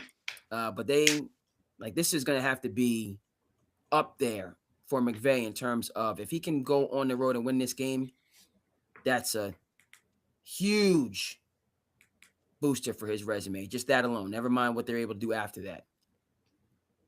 But I feel like the chips are stacked against them. The Eagles are, you know what I mean? And chime in at any particular point in time here, Chris. My Eagles, we've been in, and I say we, yes, they've been in. No, we been in our feelings, and people, being all Hollywood and big time, and AJ Brown out here not being a team first guy, and Jalen Hurts not connecting and doing what he's asked to do, and that's I don't like that from a Super Bowl winning team, especially in a city like the Philly, city of brotherly love, that really goes hard for their sports, and most certainly for the Eagles. So I feel like that's disappointing. They should have put that stuff aside and put on for your city, put on for the city of brotherly love. Stop this foolishness, okay? So I'm not I don't think just because of all this nonsense. I feel like the Rams have a stronger culture is what bottom line. Their culture is stronger. They're more together. I don't think that's debatable than the Eagles. The Eagles are on paper and perception wise, because they won the Super Bowl and they've been to a couple of Super Bowls. Right? Getting healthy, right? They're getting keep people back when they need them. Okay. So bottom line, can the Rams overcome the being on the road in a hostile environment? Can they do it? Other thing I think that needs to be said, and I'll defer this to the football guys. The Rams are much more battle tested than the Eagles. Hold on. No. Let me I gotta reverse that take. They're not much more because the Eagles, being the Super Bowl champions, their strength of schedule is crazy. So, but I will say that the Eagles division is weak. The NFC East is trash this year. Am I wrong? That's correct. It's trash. It's trash. Washington took a huge step back, and the Cowboys can continue to be the richest franchise on the face of the planet. Jerry Jones can continue to print money. They're the Cowboys. Period. Done. So they're the Cowboys. A lot of pomp and circumstance for nothing, which is crazy because that's the number one, right? Arguably the most football crazed state in this football crazed country. And their NFL team, their flagship NFL team, is suspect. Is the definition of suspect. If you look up NFL and suspect in the dictionary, it's a picture of Jerry Jones and the Cowboys. Okay? I saw a crazy stat the other day, and I didn't even realize sometimes how good you really have it being a fan of a team that wins. The Cardinals have made the playoffs 11 out of their 105 years of existence. 11 out of 105 years. Yeah. We got to talk about the Cardinals. And we'll get to the Cardinals. Looking like the Bro. Raiders. First of all, okay, so go ahead about the Cardinals. 11 out of 105 Excuse me. years of making the playoffs is absolutely absurd. I think the Patriots won the AFC East like 11 years in a row. Yeah, if not more. Yeah, it's facts. So that's Cardinals, just looking like the Raiders are gonna do the right thing and lose so they can get that number 1 pick and take this kid from Indiana. But if I'm the Cardinals and I have the 2 pick, I mean, it's time to get a new quarterback, correct? I'm not even sold on the kid from Indiana. And I think the Indiana loses to Bama. I'm not sold on Indiana. I can't go there with you. Cignetti's a dude. But I'm not yeah, sold. on paper, but and we'll bring it back to the Rams. We'll do some college football. I'm a Cignetti guy, so I'm gonna continue to rock with them. But that game has me frightened because that's what happened last year. Ohio State was the 8th seed. Oregon was the 1 seed, but Ohio State was clearly the more talented team, and they went to Oregon and just destroyed them. So, right, cold weather. It's taken down many a team. Cold weather in the playoffs is going to take down, especially teams that play in domes. Yeah. So that's going to be tough. I want we'll flip over to the Cardinals in a second. Chris has a good point on the Cardinals. We'll go over to them in a second. But do we have anything more on the Rams this season? And they have they got their work cut out for them. Let's take a look. Is there any way, do they have any wiggle room? Because they have the same record as hold on. So Niners got one more game. The Rams, let's take a look here.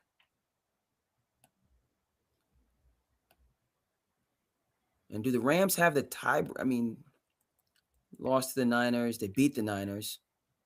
So they split with the Niners. And they got the Falcons in a trap game today. It's tomorrow for you, but today. And then they got the Cardinals in a game that they should win. Okay? So the Rams finish. I got the Rams finishing winning these last 2 games. The Niners, they win this knockdown drag-out game against the Bears. And then they have a knockdown drag-out game against the Seahawks.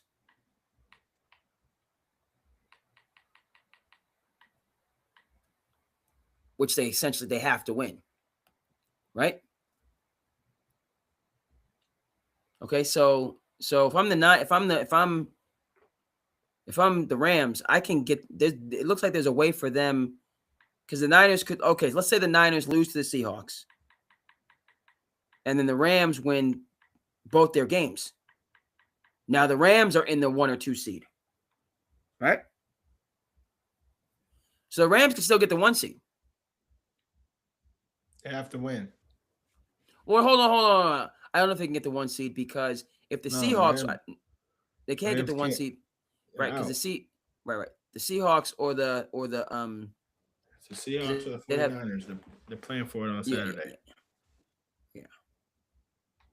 But if the Seahawks win, they can't get that 1 seed because it would be the Seahawks. They would retain it.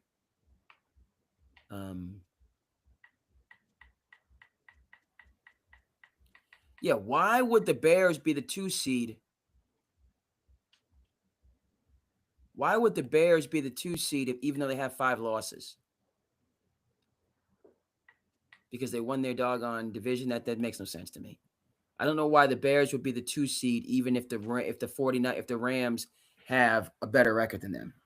Because That's the stupid. Rams didn't win their division. That's stupid. Yep, Rams didn't win their division.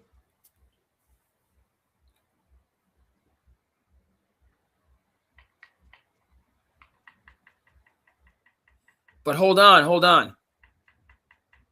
If the Rams win out and the 49ers lose, then the 49ers have to go on the road to play the Eagles. And the Rams can get the I think the Panthers. Rams are out of the 1 seed. They're out of the 1 seed, but if the 49ers lose to the Seahawks and the Rams beat the Falcons and the Cardinals, both of which they're favored in, then they'll move into the 5 seed to play the Panthers, and then the 49ers will have to go on the road to play the Eagles. So this is crazy. Who's going to get the 1 seed? The 1 seed would be the Seahawks if they win. The Seahawks win, they get the 1 seed. 49ers would drop down to the 6 seed. So that's what if I'm the Rams,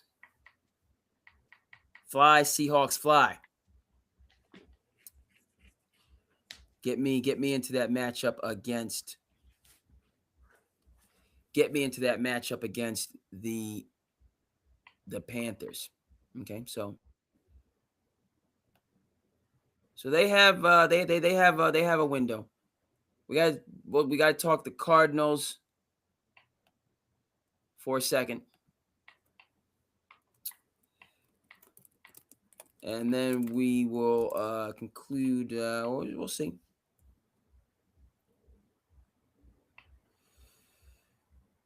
A team that can't seem to get right. I'm most bothered by the wasting of Marvin Harrison Jr. He should be all pro, all everything. So that's bothersome for me.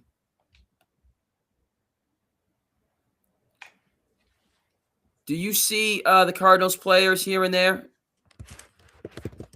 Not so much. Not so much?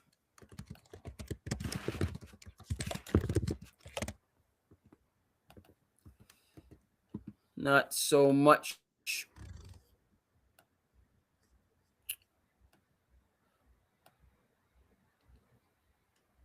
But discussing the Cardinals, battle for the basement.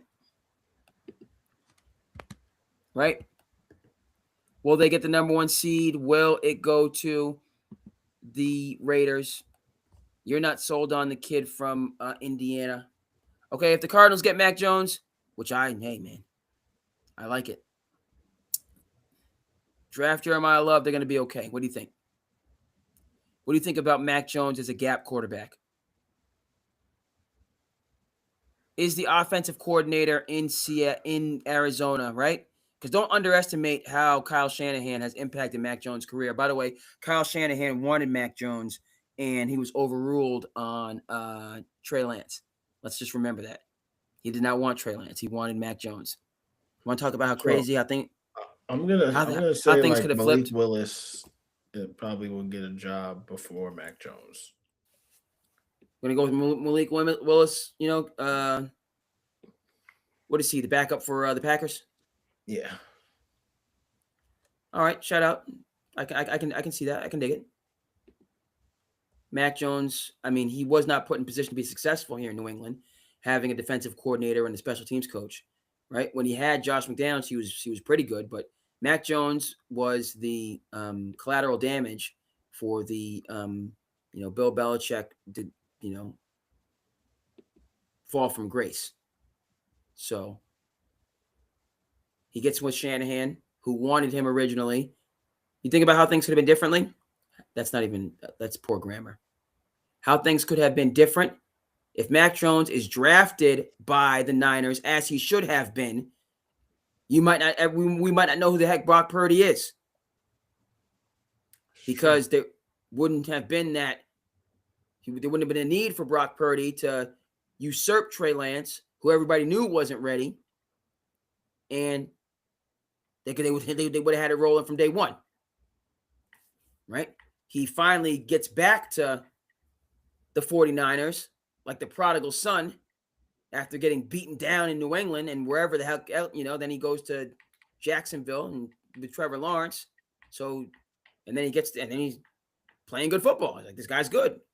I would have been good from day one. Talk about what they say in the restaurant business. By the way, bro, thanks for all the good food. I sent you to Zelle, but I was eating good out there in Arizona. I was eating really good. All the good restaurants. But they say location, location, location. So Mac Jones deserves another opportunity. I like what Chris is saying in terms of the Cardinals. Right?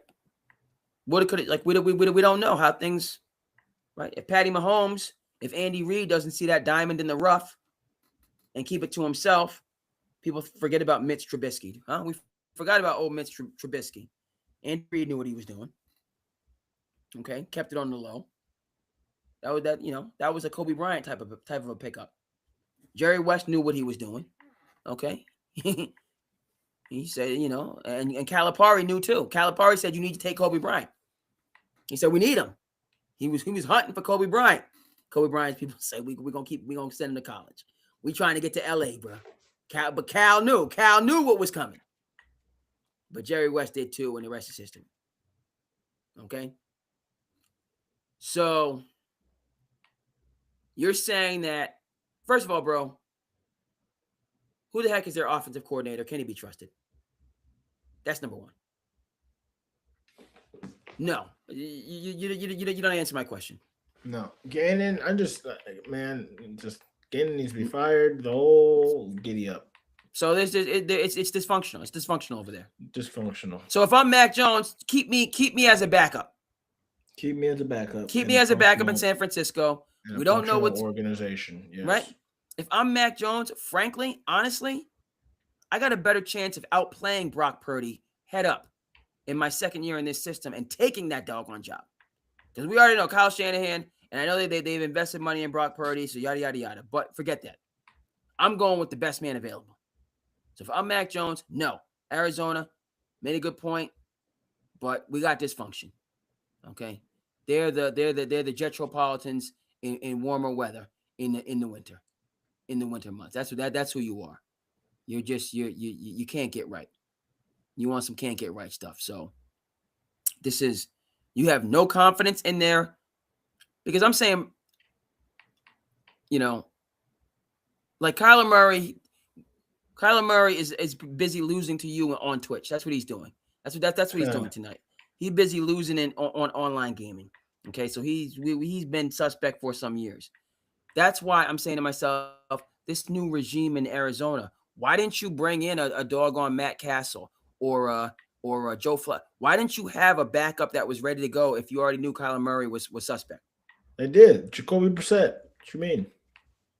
Okay, but are they taking these L's? What's going on?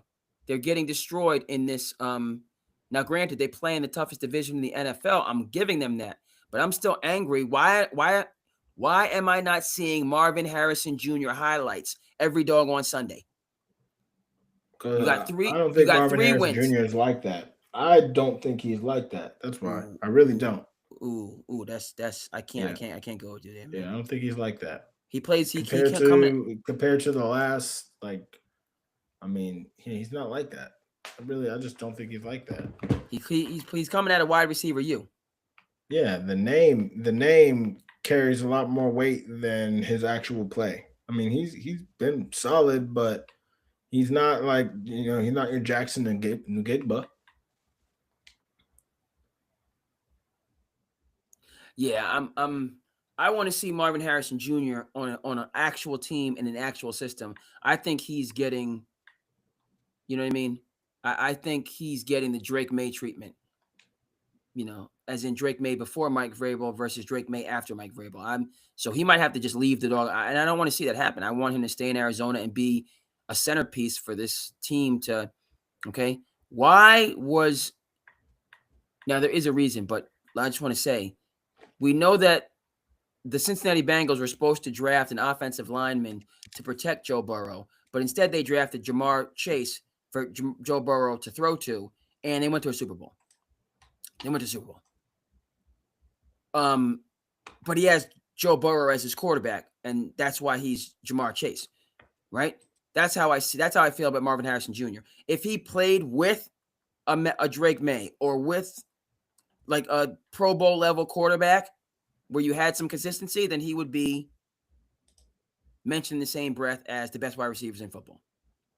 If he played for the Dallas Cowboys and had Dak throwing to him with Schottenheimer calling up the plays, I feel like Marvin Harrison Jr. would be considered the best quarterback, one of the best receivers in football. So I don't. Yeah, I can't agree with that one.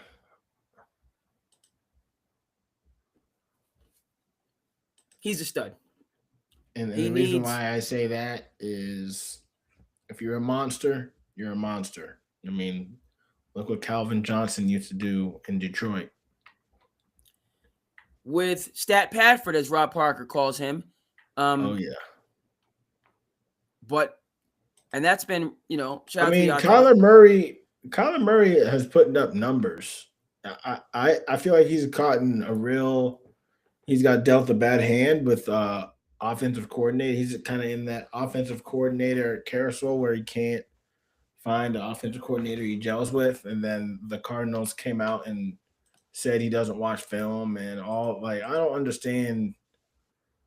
They were trying to get a discount or I don't know, but whatever it was, they ended up paying him still. So, like, trying to bash him to the media and bash him to the public was pretty stupid.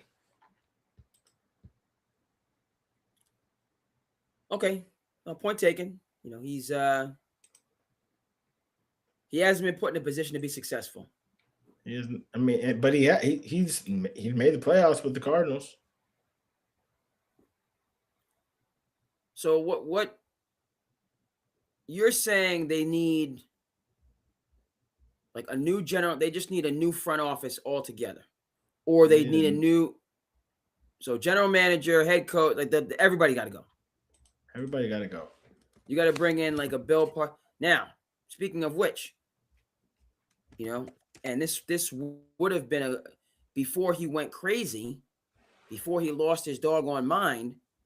You could say the Cardinals would be a good place for somebody like Bill Belichick to come in and or would you not be? Bill Belichick before he went crazy in terms of the nonsense that's going on in North Carolina. But like a Bill Belichick. See, now, no, because I feel like Bill Belichick, now you bring him in an NFL locker room, I don't think he commands the respect that he used to. I really don't. After what he just pulled in UNC, I really think he hurt his legacy. I really think he hurt his legacy. But that was an embarrassment. Right. All the stuff off the field and having his girlfriend. It was just an embarrassment. But the old Bill Belichick, back when it was the Patriot way, and before he hired a defensive coordinator and a special teams coach to lead his offense, before he lost his ever-loving mind, the Cardinals would be an organization where a Bill Belichick could come in as the general manager, as the head, and just bring in structure. Agree or disagree? Yeah. I mean, that would be bring in some, but I feel like man, if he would have if Belichick would have sat down for a year and just let the smoke clear, because whatever he did with Kraft, I don't think another owner is trusting him ever. Like no other, because that billionaire club, it's so real. Once that little word gets out, you're actually never gonna get the job. That's what it is. Not gonna have another opportunity. Not gonna have another opportunity. All right, so who's the man for this job? Who, because the coaching carousel continues to spin. I'm saying to myself, I'm trying to think who you could bring in here. you know, teams Brian miss the Flores. ball. Yeah, Brian Flores, but you don't need another defensive coach. So that it's not going to help you right now. And the way that I'm seeing right now, there's no really offensive juggernaut coaches in the NFL that aren't really already head coaches. How about You the miss how about your the Mike McDaniels? Absolutely not. Absolutely not, huh?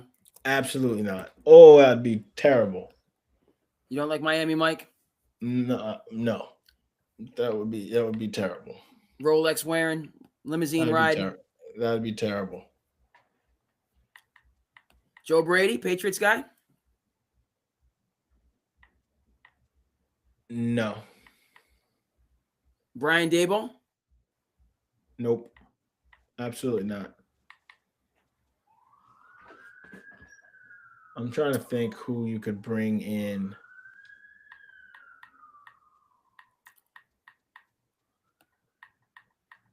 That would be a good fit for the Cardinals.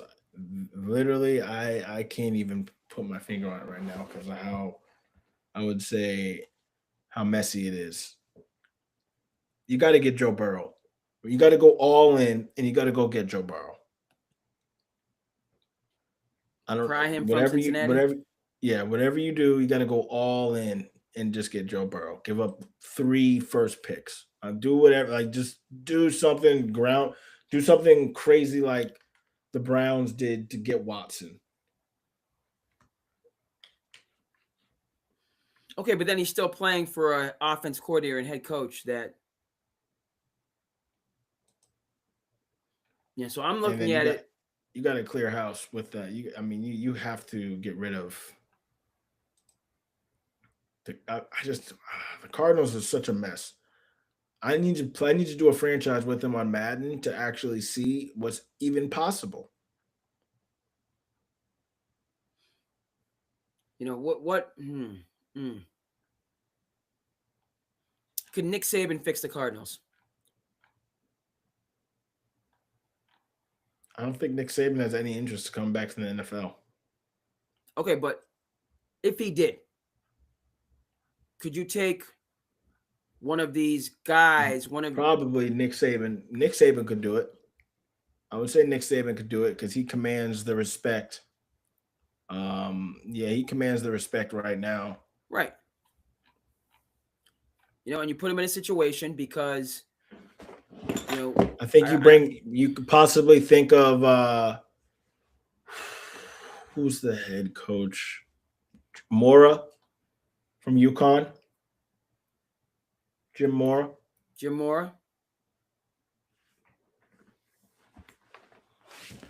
Okay. I think Jim Mora could be a good candidate. No is my answer to Deshaun Watson. He's done. Absolutely not. He got all his money and lost his mind. And the reason why I say absolutely not is because Nope. when he did come back, he throws the ball he's lost velocity. And with a shoulder injury, velocity, that's Shador's spot. And the Browns are absolutely crazy if they don't just give it to him.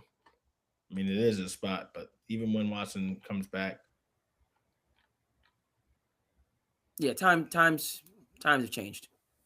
Times have changed. Yeah, times have changed. And if you're going to use him, keep him, then you better just go ahead and trade Shador. Which makes no sense. Makes no sense. Yeah, Watson, you're paying him all this money, and he's mid, if that. He's mid. All right. So, in conclusion, on the Cardinals, Nick Saban, Urban Meyer to come in and change the culture. Urban Meyer. It was a disaster in Jacksonville. So I'm not. No, absolutely not. Because of the way he left Jacksonville. Right. No. No. No. That's yep. Chris is on it. Yep, that's what I was thinking. That's what I was thinking. Yeah, I saw the Giants were thinking, but I don't think he. I honestly don't think he's leaving.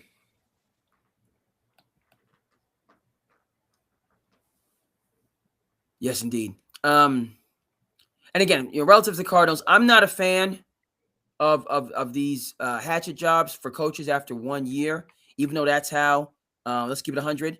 A number of qualified African American coaches have been treated. Steve Wilkes, who's just lost his most recent assignment, but how he got the hatchet in Arizona after 1 year to make way for Cliff Kingsbury. Um, Brian Flores had 2 years, I think, in Miami. You know how he got the hatchet to make way for Mike McDaniels. These offensive, guys that connect with quarterbacks, which is frankly what the Cardinals need 100,000%. So They need Cliff back, man. They need Kingsbury back.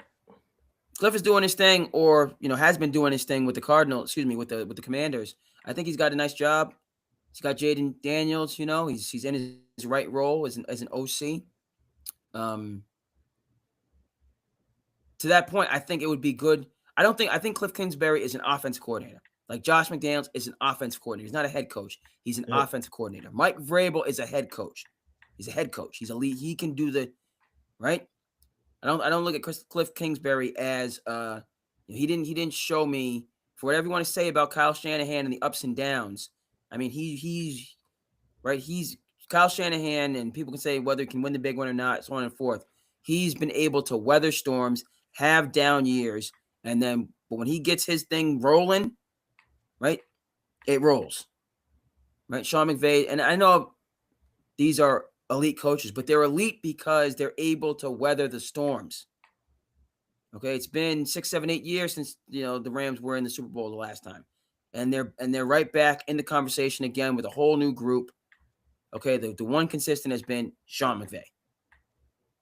Okay, so Cliff, no, I don't see him at that level. I see him as an OC, and he got a great opportunity with a team that's spending money and wants to, do big things with the new ownership group, and they brought in the right guy in Dan Quinn to skipper the thing, and now he's in his right role as OC.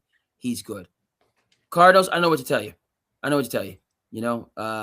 Either get like Danny Ainge and provide a Godfather offer, right? Because Brad Stevens wasn't going to leave Butler. He was committed to that mid-major. Every Power 5 blue blood, he said no. He signed a 10-year extension. I'm staying at Butler. I'm going to get my money here. I'm going to grow where I'm planted. Done. And Brad Stevens offered him a Godfather deal, and Butler hasn't been mentioned again. He comes to the Celtics, wins a championship in their front office, and the rest is history. So the Cardinals need to do something like that. They need to get creative and overpay for the right person. Marcus Freeman makes sense to me. But I honestly think there's so much talent because college football, and we will get there, is such a disaster on so many different levels. It's just an absolute runaway train. It's absolutely the emperor has no clothes. We're still calling it college football, even though there's nothing collegiate, nothing amateur, and nothing youthful about it. It's just run amok. Yeah. And it's it's just absolutely, literally, positively, undeniably, I don't know how, the Wild West, meaning anarchy. College is anarchy. Is done, man. It's clear. It's clear cut. There's some semblance, but it's beyond that. When you got NBA players that were drafted that are like 26 years old, getting 4 years of eligibility at Baylor, the most recent, just egregious example. And that's just the way it is across the board. They held on forever to the old, and I'm not going to use any incendiary talk. Okay, point taken here about then continue. We've seen these organizations, and I'm talking about you, Indiana Pacers. Yes, you, these smaller market organizations that have a loser's mentality. I said what I said. Even though the Pacers right now are tanking for a top pick, and I don't blame them, but you have a loser's mentality. Michael Jordan, when he was with the Hornets. The great thing that he did was bring back the name Hornets, got rid of Bobcats, brought back Hornets. That was his contribution. But he said, I'm not going into luxury tax. I'm not doing it. And Michael Jordan obviously knows a thing or two about making money, but he clearly said, I'm not going to this certain level. And they've been the Hornets, bottom feeder, dumpster fire ever since. Guys, can we remember the Golden State Warriors were and are a small market team? San Francisco is not a major market. It is a small, obscure market. And what did Joe Lacob say after he come from the Celtics winning championships? He says, I'm in it to win it. I'm going to put my money where my mouth is. That's what Joe Lacob says when he bought the team and came over. What's the first thing he did after he bought the team? Number one thing he did? Hired Jerry West as his special consultant. Hired the architect. Yes, the architect from The Matrix, Jerry West, in real life to build his dynasty. And what did Jerry West do? He built a dynasty. And what did Joe Lacob do? He went into the luxury tax and paid the money necessary. He went and got Kevin Durant to win championships consistently. Now he got fined $1 million by Adam Silver because he came out of his mouth and said, you know what I mean? That I don't know if you're talking about the luxury tax or the second apron, which is crazy. And Adam Silver got angry and fined him $1 million or whatever. But the luxury tax was fine. The second apron is stupid. Okay. But yeah, if you're going to win, you're going to pay the money up front, but you're going to win or at least be in the conversation, conference finals to do it, period. Right. And, this point about the Cardinals want to do it on the cheap, bro. Add it to you're not going to do it on the cheap. If they're not going to spend money, they need to get rid of Marvin Harrison Jr. Free Marvin Harrison Jr.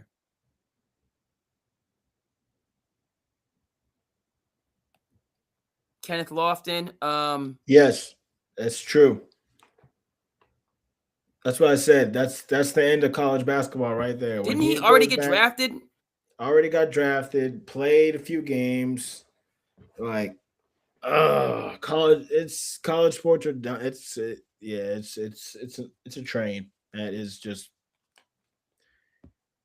It's run away. It's out of control. It's their fault.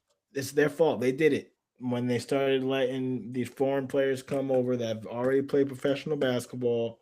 And why can they do it and we can't? That's where why can foreign kids come over and play college basketball with 4 years of eligibility when they've played pro basketball since they're 15 and we can't? But college, this is what happens. This is what happens when you get to the structure of no pay. And now, it's just, pay to play. Where does this get reeled back? At what point does this get reeled back? Because Nick Saban said, I'm out. We're going to start seeing these coaches say, I'm out. And then, it's going to go to, you're already starting to see states starting to open up NIL for high school. So, I think Texas already did. So, it's just now it's just going to trickle into youth sports. Which is a whole other ball of wax. That's a great point. That's actually, already happening, and which is something that the high schools kind of have to get their arms around, because now we're talking about a 15-year-old and how that structure would work. I don't think it's appropriate for a 15-year-old to be making $1 million and still have their high school eligibility. I don't think that's appropriate, honestly. I think it's if you and this is the whole thing. We remember back when LeBron James got suspended for the one game because he had the car, which we can get up for you on the screen. But then, they did the right thing because that was not in his name. That was in his parents' name. That was in his parents' name. So if you want to do those things, that's fine. But I don't think a 15-year-old should, if it's in somebody else's name and the kid can spend the money, but it shouldn't be in the kid's name. You shouldn't. I mean, that's where it just will be in their parents' name, and that turns into a slippery slope, man. I'm telling you, once it's different. It's different. You can't. I have an issue, and we'll conclude with the Cardinals. Bottom line is, there's a lot of talent out there. If these owners want to be cheap, then you can miss out and continue to just be a dumpster fire. Free Marvin Harrison. Free him yesterday. It's ridiculous if they're not going to, utilize the resources and the assets that they have, which are notable. Okay, so let's shift gears now and talk a little bit of college. We'll talk college. Let's stay with the NIL because this is, and then we'll go to the college football playoffs. I got to get this guy that.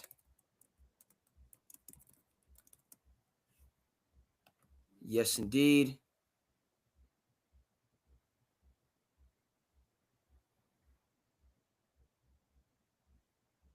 Yeah. We got to get this. I need to get this on the screen.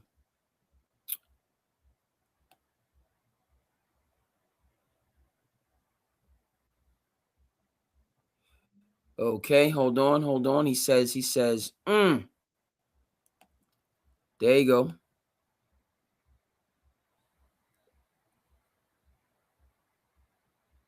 Yep. I got but Chris hit the nail on the head.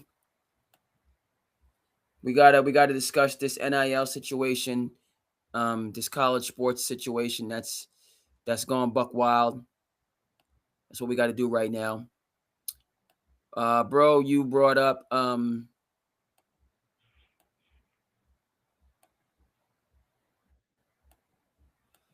okay, giving me a little bit of a no. Come here, go there.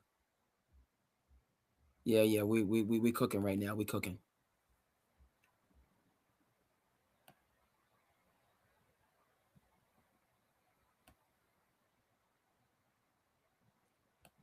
So we got to address the elephant in the room. Speaking of, you know what I mean? We got to address.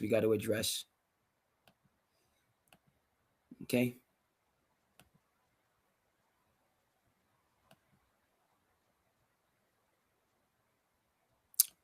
All right, so as you noted, Chris bringing that good marinara, that good, you know what I mean? You know what I mean?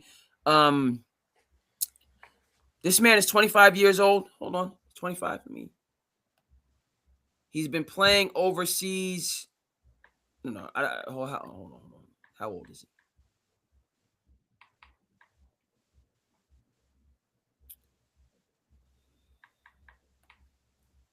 He was averaging 25 points a game.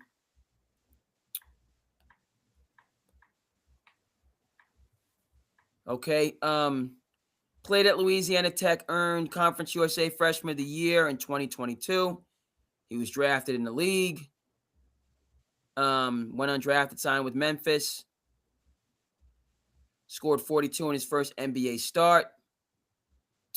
Last season, he was the MVP in the Chinese Basketball Association, averaging 24-point double-double. Okay, less dominant, limited minutes in the NBA. Okay, and now he's returning. All right, now this, look.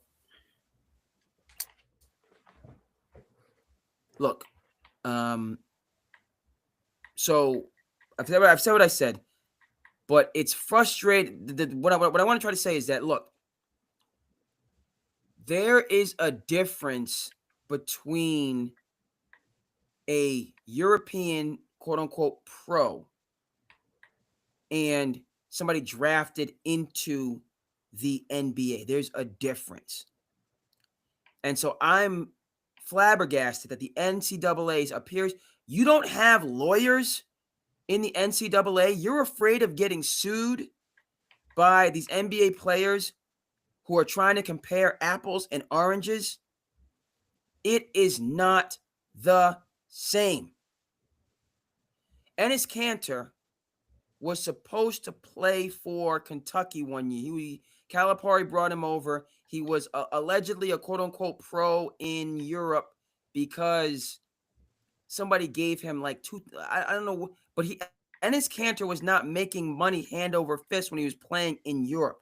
The situation is, if you're any good in Europe, you don't go to your high school. There's no high school basketball in Europe.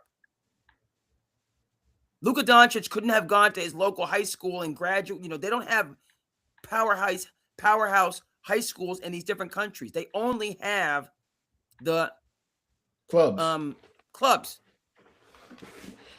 So you don't, if you're a good basketball player, you play for a club, which is technically quote unquote professional. Now, how this works, and by the way, because you know people, that played overseas and high level, Power 5 basketball and played overseas, so on and forth, on these different organizations, wherever the country might be. But let's keep it clear, folks. Yes, you can make a very good living and have a very good life playing overseas basketball. But a lot of the players overseas are making, wages consistent with, American jobs. $60, $70, $80, $90,000. That's what they make. Okay, and you make $90,000 to play a game that you love, in these exotic countries. Some of them exotic, some of them, it's brick cold, but you know what I mean? You're treated like royalty, and you do that for, like, the professional season is from, like, August to December. Then they take a break. Then they play from, like, February to May, as I understand it, knowing people that have played overseas. So you're going to get paid $90,000, a year's salary for what? 7 months of quote unquote work? 6 months of quote unquote work? I'll take that. Now, yes, you have to uproot your life and your family and stuff like that. But so back to the NCAA. There's no comparison between somebody being drafted into the NBA, getting an NBA contract, hundreds of thousands of dollars, millions of dollars, and these kids coming from these clubs, these academies overseas. So the idea, you can't call Saul. You can't call Saul Goodman. You don't have lawyers for the NCAA. You can't call Rob Pelinka, former agent. How are you being strong-armed to look this stupid? Because someone said, somebody that, right, the NBA, it's a high arc. There's a lot of, we got a lot of guys that are NBA players. I can think of a handful here from the Commonwealth or New England that are NBA guys. And are on two-way contracts or that are playing overseas, and they are legitimately NBA guys, McDonald All-American type players, but have a challenge getting a roster spot because it's the NBA, and it's become a global game. You're competing. There's 300? Let's just say 400 jobs in the NBA, 400, and you're competing against the best 400 in the world. In the world. All in every corner of the world now, too. Yes. So I'm telling you, they got Africa. Eyes in Africa. They got eyes with kids that never even played basketball until they were 16 years old. And Embiid didn't play basketball until he was 17? Right. Eyes across Europe, eyes in Asia. They're gonna have eyes in the North Pole. Everywhere. Yeah, Carlos Boozer, Pride of Alaska. If you're good at basketball like that, you will be found. Right. So as that bar has risen, this is the vision of the late, great David Stern. This was the vision of the dream team for the world to catch up, playing our best. Then that means they're going to get better. People, David Stern said the world's going to catch up, and they have. They've caught up. Some would say surpassed. Shea Gilgeous-Alexander, the pride of, oh, Canada. So incredibly hard to get a spot and to keep a spot in the National Basketball Association. And that's the way it should be. Okay, we're not going back to the days of tape-delayed games. We're not doing that. It's a global juggernaut. It's the vision of David Stern. Adam Silver has taken the mantle. Who will be the next commissioner to keep it going? There's still millions upon millions and billions of dollars to be made. Plenty of, but in terms of being on the court and having, being a starter, being a rotation player, making millions of dollars, it is incredibly difficult. Okay, better chance of hitting the lottery. Right? Yeah. Still, I'm the NCAA, and you want to talk about getting your comeuppance. You want to talk about people like Jay Billis that were on this for years, decades. You need to be paying these players. They are a part of the business model. A scholarship is not even anywhere near close. $100,000, and I know the cost of everything has gone through the roof, and it costs $50,000, $60,000, $70,000, $80,000 for 1 year of college, which is ridiculous. When you could have gone to college for 4 years and paid $20,000, a different generation. Now I'm talking about, inflation and cost of living and baby boomers versus the millennials. But you know exactly what I'm talking about. Okay, but even at 70,000, huh? While we're on the college subject, they just came out with the top 10 college towns in the U.S. And tell me why Tempe was number 8. Okay, guess what was number 6? Scottsdale Community College, 6th best college town in the country. And I like it. Those are my 2 schools. Right there. Scottsdale Community and Tempe, right next to each other. Right next to each other. Shout out to Collegetown. I was just out there. Beautiful. Good experience. But folks, okay, high arc in the NBA. Beautiful thing. Everybody's making money. Your career ends. You become a broadcaster, analyst, coach, referee, whatever the case. Everybody making money. Okay.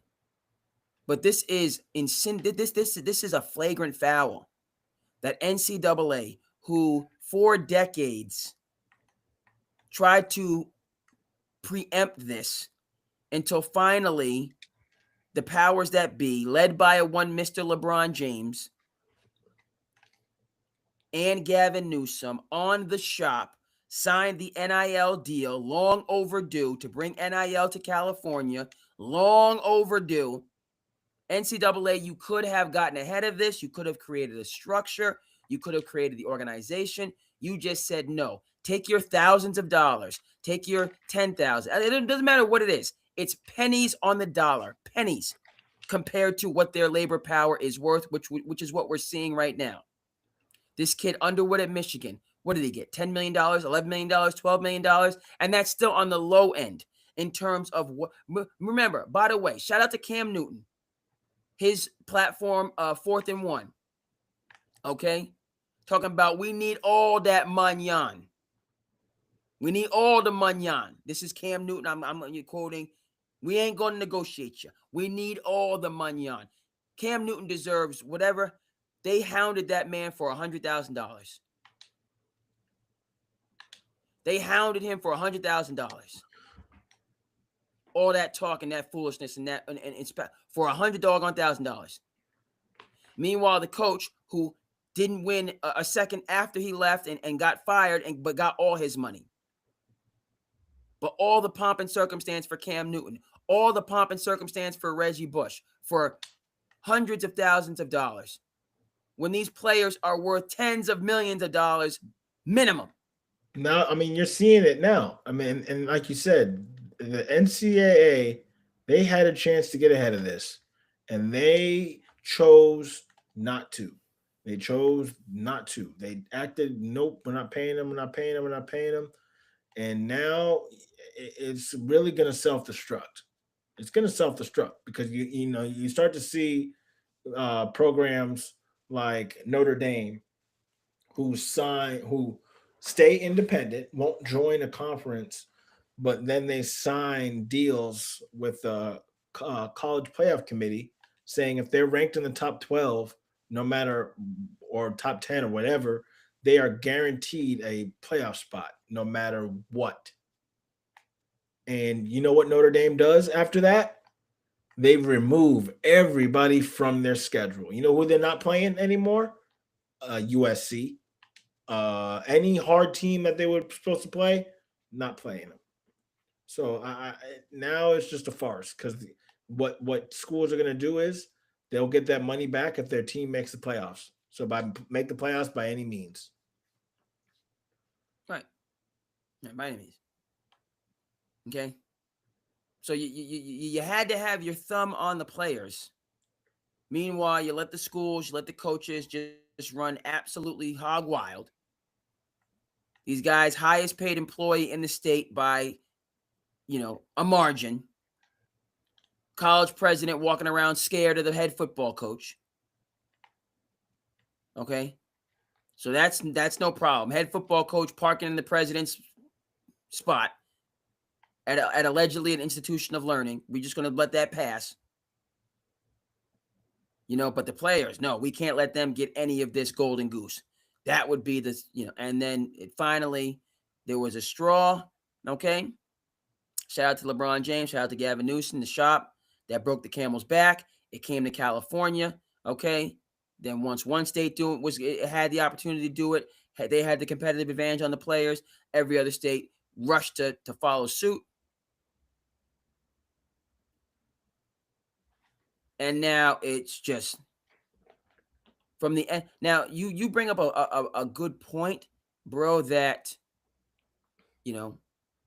really to add on top of this, that the NCAA, they do the March Madness, guys and girls, and that's about it.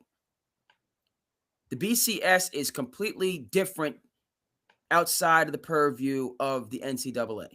And more these conferences, these alignments have nothing to do, clearly.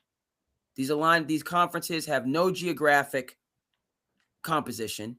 They have no historic composition, rivalries. It's just about the TV money. What TV matchups will generate the most money? Right? So we keep saying NCAA. The schools collectively need to have a doggone. I was thinking about this the other day about Analyze This with De Niro and Chaz Palmer and Terry, talking about the, they need to have they need to watch The Godfather and learn how to have a huge meeting. Get everybody in a room. Yeah, they need a commissioner. They need a commissioner, and they need to have a commission, and not bring in. By the way, shout out to Charlie Baker, who was a solid governor of Massachusetts. He's on the other side of the aisle from where I'm at, and that's neither here nor there. He did a tremendous job, okay, through the pandemic and keeping Massachusetts #1 in education, among other things. Okay, but Charlie Baker is now the president of the NCAA. He's talking about ideas and solutions, but we need to see amongst what he's doing. What he needs to say is, look, I'm a figurehead, in name only. It's like an honor code at a college. Well, we don't cheat. Why? How do you know that students aren't cheating? Well, because they signed the honor code. This kid wrote a flawless paper, not one error. Flawless paper. You're going to tell me he didn't use ChatGPT or AI? No. Why? Well, why don't you? Are you going to double check? No, I'm not going to double check. Why? Because we signed an honor code. The code in and of itself has no meaning if there's no enforcement. To pass a law in the real world means nothing. To enforce the law is everything. Shout out to Ken Burns and his Prohibition documentary. Ken Burns, one of my heroes. Okay, this rant is going nowhere, folks. I'm just getting started. This man talking about, I'm going back to Louisiana Tech. I'll be there in 1 month. after he was drafted, hooped in the NBA, went over to China last year, averaged a double-double, and now he's coming back and he can play college basketball because he can get more in NIL. Because any school now can just take any player. It's and just bring them. ridiculous. Hey, Paul Pierce, you got some. Kevin Garnett. You got 4. You want to come back and play?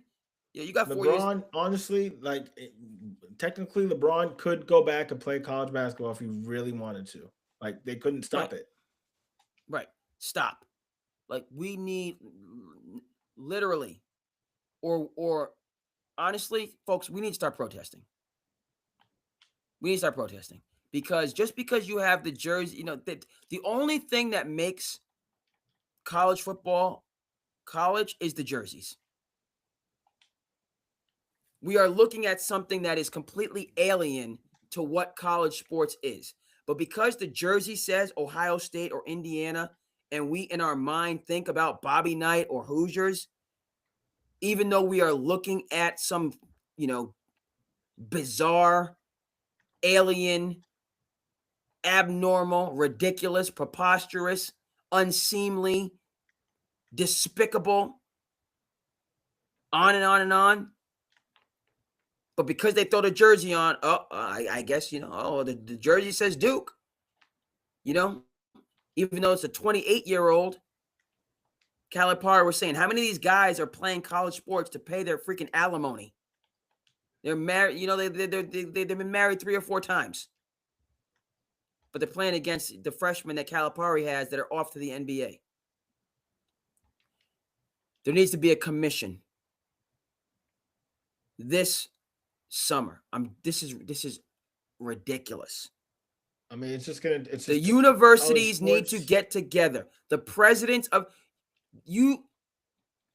the coaches work for the universities. It's completely backwards. The university is working for the coach. The university is working for the player. Well, that's what happened. The university presidents, you have all of this wisdom. You're supposed to be these luminaries. You have all of this book learning. And Kenneth Lawson, with a little bit of street smarts over here, is finessing you for millions of dollars.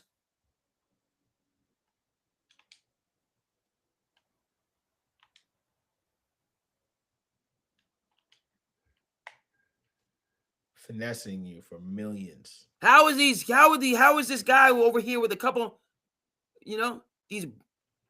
I'm not going to comment on anybody's financial status, but we do know that in the NBA, at least, as much as 60% of the players are in financial distress. We know that. The players are in financial distress.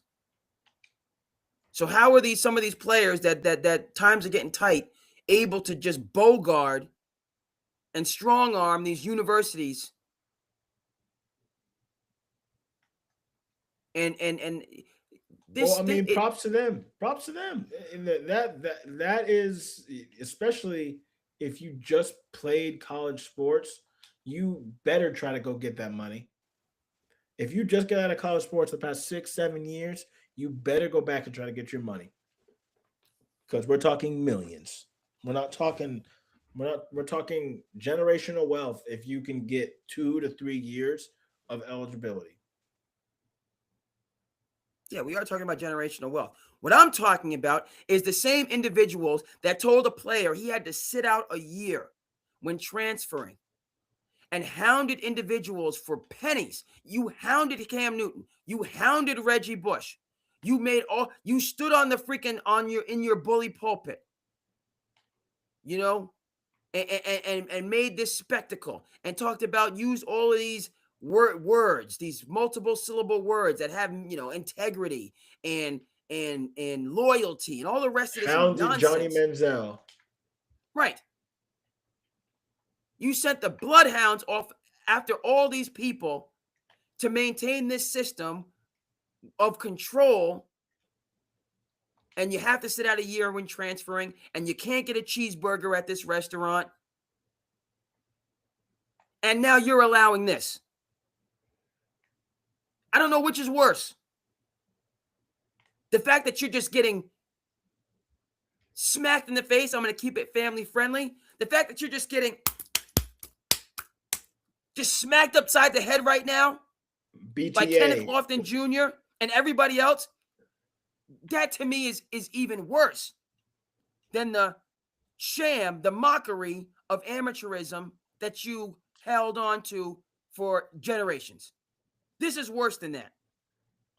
That you were so big and bad NCAA all those years, and now you're just getting, where's the powder? Somebody put some powder in Kenneth Lofton's hand, and he needs to just smack in the NCAA with the baby powder.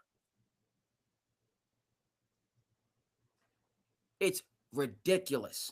I can't even think of any more. I done used all my adjectives. I've used them all. But this is worse. What you did to Ed O'Bannon, I haven't forgotten. I haven't forgotten what you did to Ed O'Bannon. Blacklisted him back in 95 for saying he wanted a little bit of the EA Sports money. We haven't forgotten Ed O'Bannon. Okay? Ed O'Bannon needs some of this Powerball money. Shout out to the lady who won Powerball in Arkansas. Bro, we gotta get this on the screen. Speaking of and I have, just miscarriage of justice. The woman won Powerball. She wanted all her money up front. The Powerball was $1.8 billion. She got $500 million. Meaning Uncle Sam took $1.3 billion and said, thank you very much. What a week. That's fine. Go ahead. I'm leaving happily with 500 million. No, this is crazy. She just probably built. How you gonna have a $1.8 billion Powerball and keep $1.3 billion for yourself? She built, schools, highways, paid probably a lot of people's salaries. No. That's got to be the other way around. I get $1.3 billion, you keep the 5. How you gonna have a $1.8 billion Powerball and keep 1.3 to billions of dollars? That is crazy. You ain't getting me like that. No, I'm getting at least one. It's $1.8 billion. I have to get at least $1 billion, even if it's over taxes, my boy. No.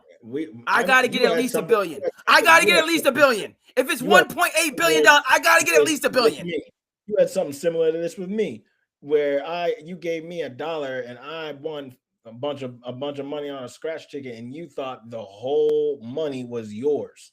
That is absurd. No, that's absurd. That's absurd. That's absurd. Half is absurd. And the only reason I said half is because I said half before I gave you the money. Absurd. There was an agreement in place before. Not you won. I said if you win, I get half. Then you won, and you were like, no, you get $2.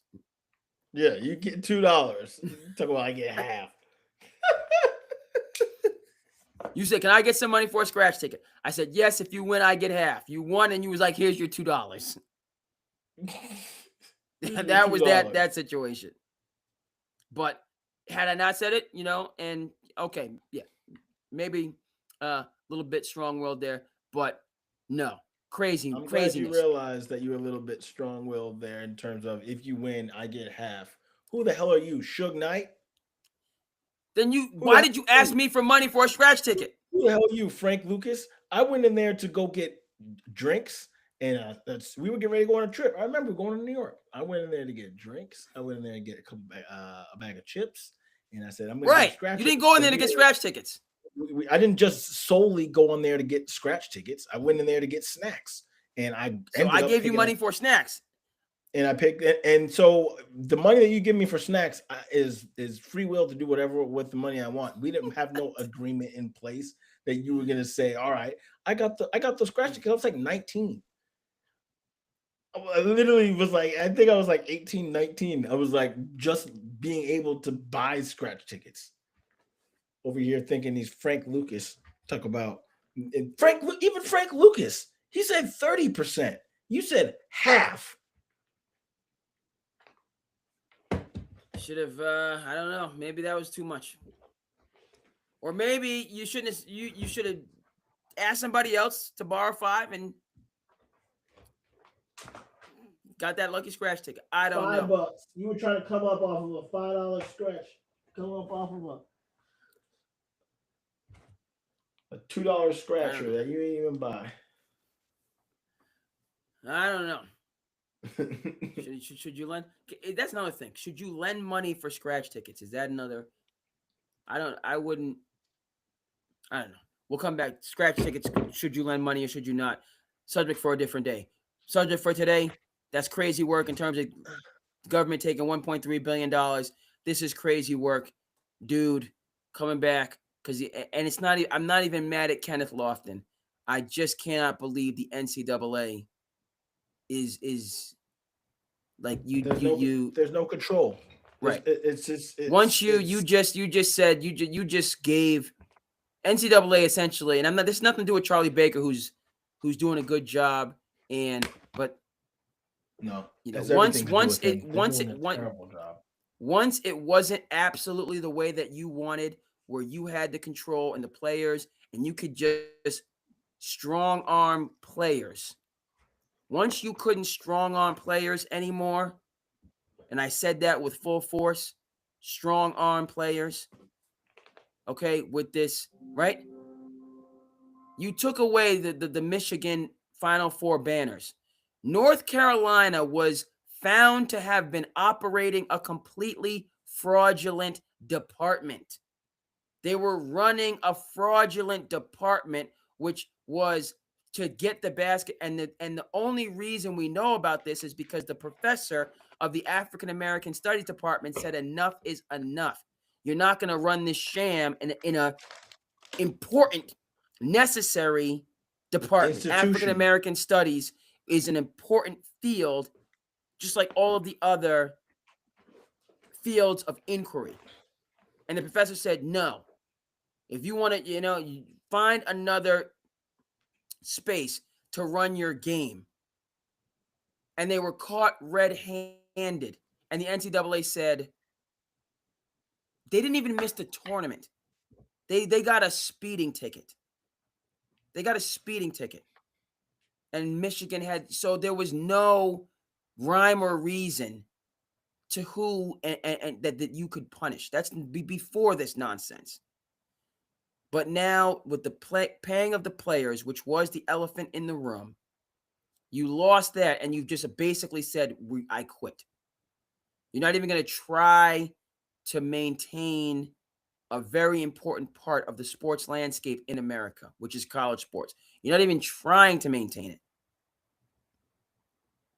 Oh, the players have to get money now. And this is, again, a cultural thing, okay? As important as Nick Saban would be for the Cardinals and a bunch of other organizations, I have no time for him rage quitting at Alabama. I have all due respect for Jay Wright at Villanova. Not to say that he raged, but these coaches that are leaving, I respect that you want to leave, and those are two different situations. Because Nick Saban was talking about we need to go in front of Congress and everything else. No, Nick, miss me, Nick. Nick Saban was the highest paid coach in all of football. Oh, yeah. Nick Saban was making as much money as Belichick for what? 12 games total? He was getting Bill Belichick money for 12 games, 13 games total. Can't nobody look him in the eye. Never buys a drink, but other coaches have that same royalty type treatment. Okay? And then the next thing you know, Nick Saban, you have to treat these kids. You can't recruit 3 5-star quarterbacks, selling them all a bag of goods, and then play one and bench the other 2, and then look at them like you need to be loyal, and then you get mad at them when they transfer to another school. Mr. Nick Saban, because you had all the leverage. Mr. Dabo Sweeney, another one talking about, the issues, okay? The problem is not that you have to pay the players. The transfer portal is the problem.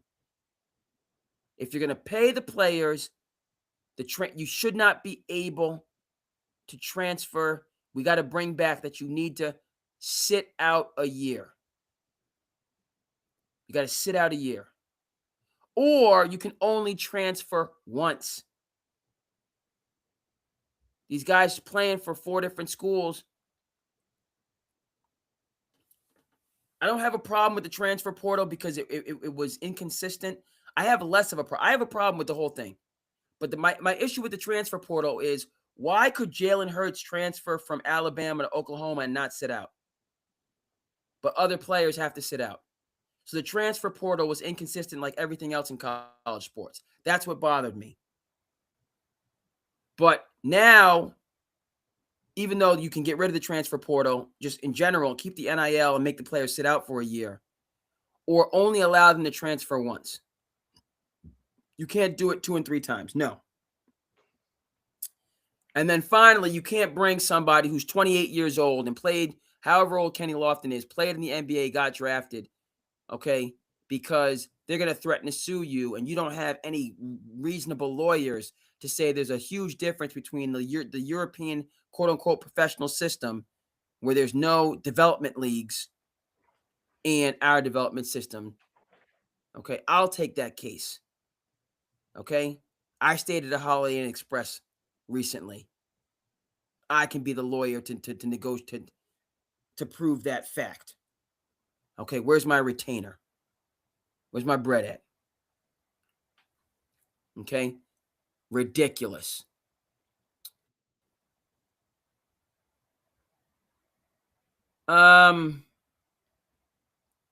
Okay. I want to we got about 10 more minutes, then I'm going to go on a slice of life. Then we're going to wrap this up. I got to check in. I got to get my Maller Militia check in. Shout out to Ben Maller. Maller Militia. We want to lock in and hang out with them. Sand City Sports. Yes, indeed. Vacation time. We rocking and rolling. It's late night, but it is what it is. It's a beautiful thing. Now, you said you are rocking with Bama.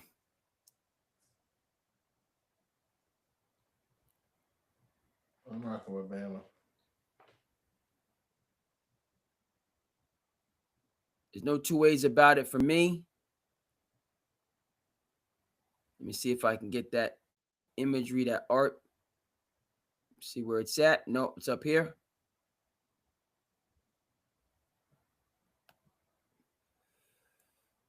I got to go with my dude who's a dude, man. I got to go with my dude who's a dude.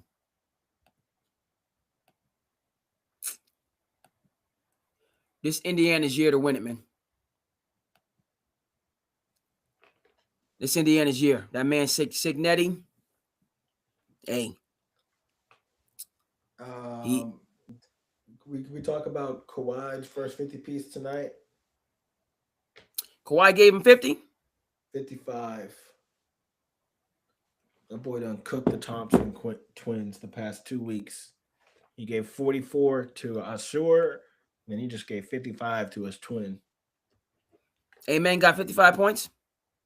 No, he gave he he scored 44 on Amen. And then he scored 55 on Asur tonight. Okay. Let's get Kawhi on the screen. Shout out to Cignetti. That was a quick little segment, but we are Indiana all day, every day. Staying on that bandwagon. While being, you know what I mean? Hey, Bama is Bama. But this is a year for Cignetti. Go ahead and get him Indiana. Get that dub and get into the Final Four. Yes, sir. Okay, we got to talk about Kawhi and the Clippers. Let's get Kawhi up there. And then we'll move over to Slice of Life. Need to talk about the Clippers and just the NBA overall. So this is good as we are. I mean, there ain't no rush because we doing vacation, folks. So ain't no rush. Ain't no rush at all.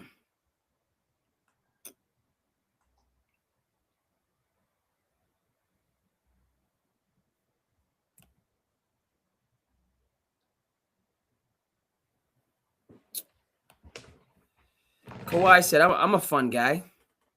Man, the Clippers. I feel like they're about to go. I mean, they're on a nice little win streak right now, and they're getting Derrick Jones back. If Kawhi Kawhi's said, playing like the I'm a Terminator, fun guy. I'm a fun guy. I hear you, Kawhi. Fun guy.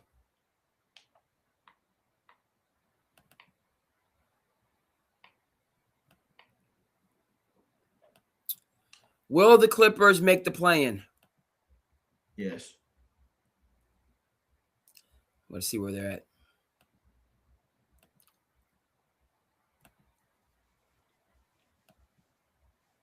You got the Clippers in the play-in? Yes. Okay. Right now, they're in no man's land.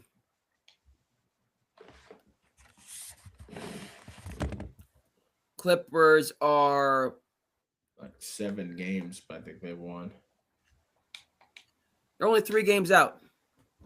Yeah. Blazers. They could definitely make the play-in. Yeah. Only 3 games out. Jazz and the Mavs are they got 10 wins. Portland has 13 wins.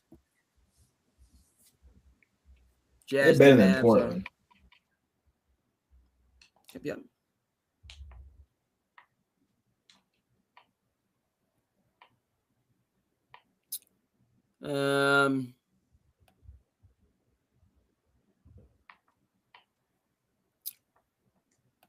Portland, I mean, I think they need, obviously I know they need Drew Holiday back for the leadership. They're just Drew and Dame, their leaders are out. They're young guys. I expect more from Clinigan, kid from UConn. I don't know. I need more from him. Shaden, he's tough. But we talking Clippers. We talking the Clip Show. Okay, we talking the Clip Show. So let's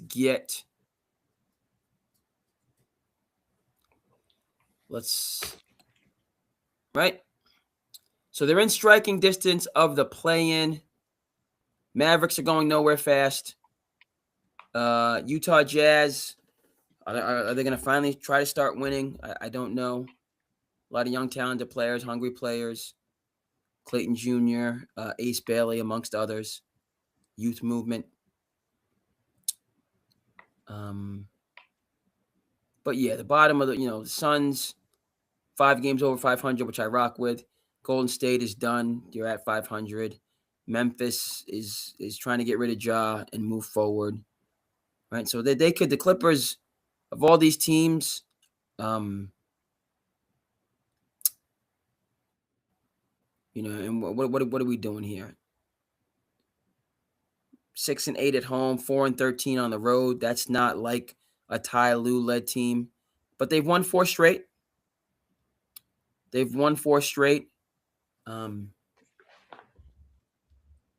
got rid of Chris Paul. I guess, wasn't a locker room guy. No, and there was other things going on beyond Chris Paul. So, let's clarify that.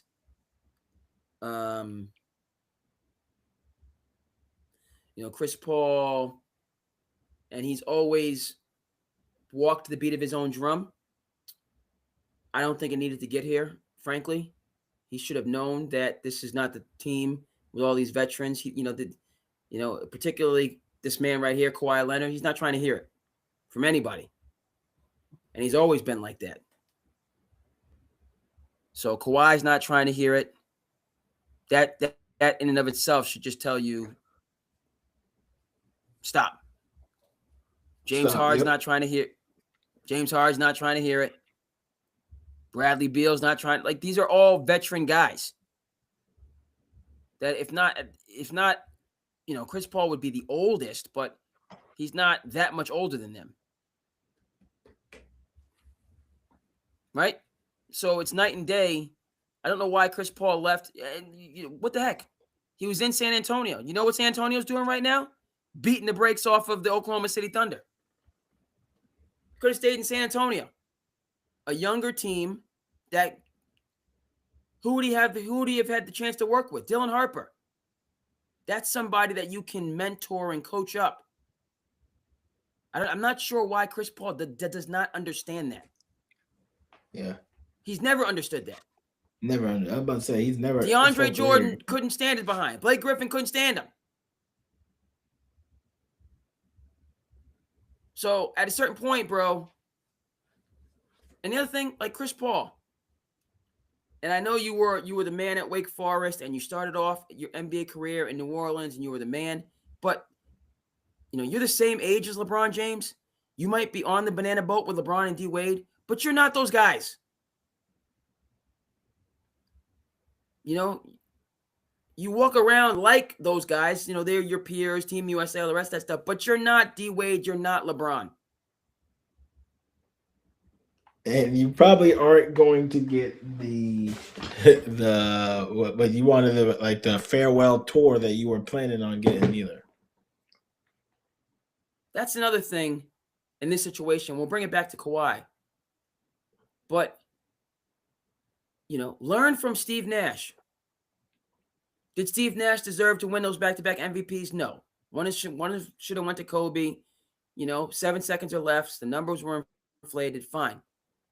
But what Steve Nash has understood from day one is, and why he got the job with the Brooklyn.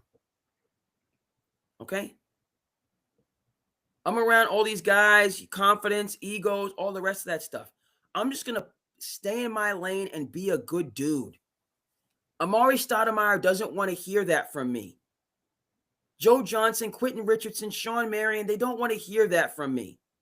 They want positivity and for me to put them in a position to be successful. Done. You've seen Amari Stoudemire out there in Old Town and everywhere else, and So he shows up 45 minutes late for a team practice or a team meeting. Is Steve Nash going to stand up and be like, "Hey, Amari,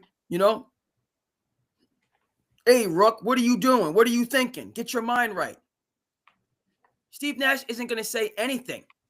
And if he does say something, he's going to say it quietly. Like, "Hey, man, if you need something, you know what I mean? If you need, a driver or somebody to call and, or an extra wake-up call." Right? That's what he's going to say. Something productive, something confidential, something helpful, something quiet.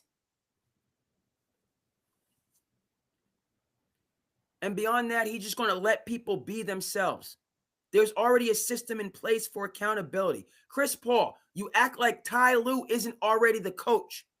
He knows how to hold the line. He don't need no help doing that. It's been proven. And on top of all that, back to the man here with his double nickel. This is the last person in the NBA that wants to hear anything you have to say. Everybody know Kawhi is cut from a different cloth, walks to the beat of his own drum. He's in his own universe, his own world. Everybody knows that about him. He ain't trying to hear no win one for the Gipper, do it for the, he ain't trying to, so Chris Paul, it didn't need to be this way. The Clippers are losing. They're losing because they're thunderstruck. Steve Ballmer, Daddy Warbucks, richest owner in team sports, is thunderstruck that he was put on blast. You don't put me on blast. I'm far too wealthy, and he's a very, you don't need to say very too much. That's not, but Steve Ballmer is an innovative, he's a leader amongst the owners. He's a leading owner who was found to be operating, usurping the salary cap.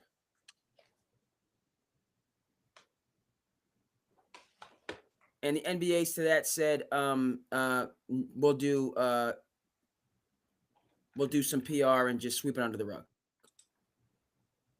which I don't agree with. I understand it from the stand. I don't agree with it. First of all, let me just be clear on that, because all these owners are filthy rich. All these owners are making money hand over fist from the NBA. Steve Ballmer succeeded where many failed. Most failed, all failed. He got another stadium built in LA. Okay, long overdue. Made it happen, got it done. So he's Teflon, but he's also found to have been doing something that is really strikes at the integrity of the game. What's the purpose of having a salary cap if I can just give you money outside of the salary cap? What's the purpose? You should just not have a salary cap. It should be baseball. Yeah. If you're gonna just say, well, you can, all right, this is a salary cap, but over here you can, and that's what David Stern wasn't having any of that. Wasn't having none of that. I don't care who you are. Don't do this. That's where Adam Silver, he's all about the money, and everybody's making money, and he's a kind of a speak softly, carry a big stick type, but with gambling, with the salary, this, and he's ducking him, he's shaking and moving, sticking, he ain't standing. When it was Donald Sterling, you could stand firm, but that Donald Sterling was a T-ball situation. He'd been on people's radar for decades, and then finally stepped over the line. Now, granted, it was his girlfriend who put it out there. He didn't get caught. His girlfriend put it out there in a relationship thing, but then it was What did Adam Silver say? What was private is now public, and he left it at that. And Silver was gone. He took all his money. And Adam Silver was quite happy to replace, we say the worst owner in the league with, dare we say, the best owner in the league. And now the best owner in the league. There's a difference between not allowing people to have housing, which is called redlining, which Donald Sterling was implicated in numerous times. All right, which is the greater threat to society?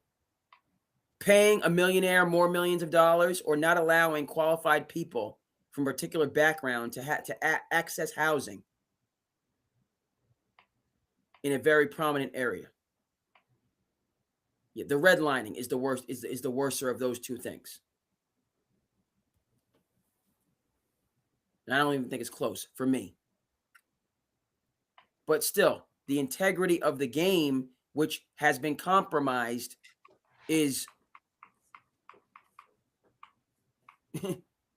substantial. So back to Kawhi and the Clippers, right? I think that the whole organization is just trying to, right? You got caught red-handed,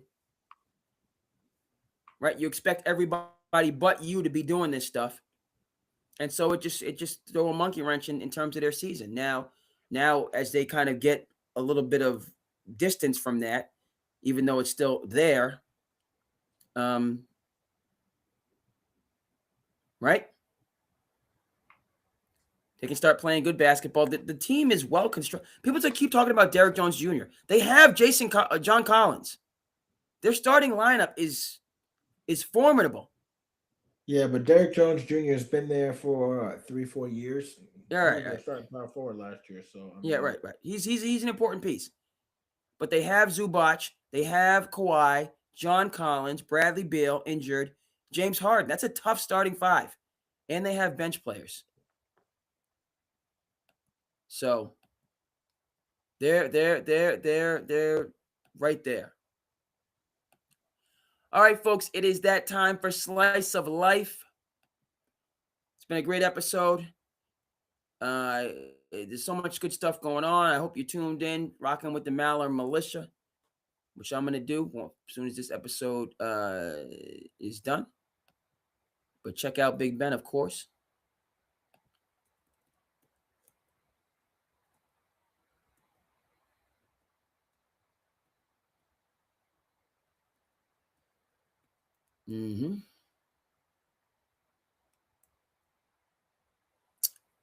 All right, so for our Slice of Life, let's get it going.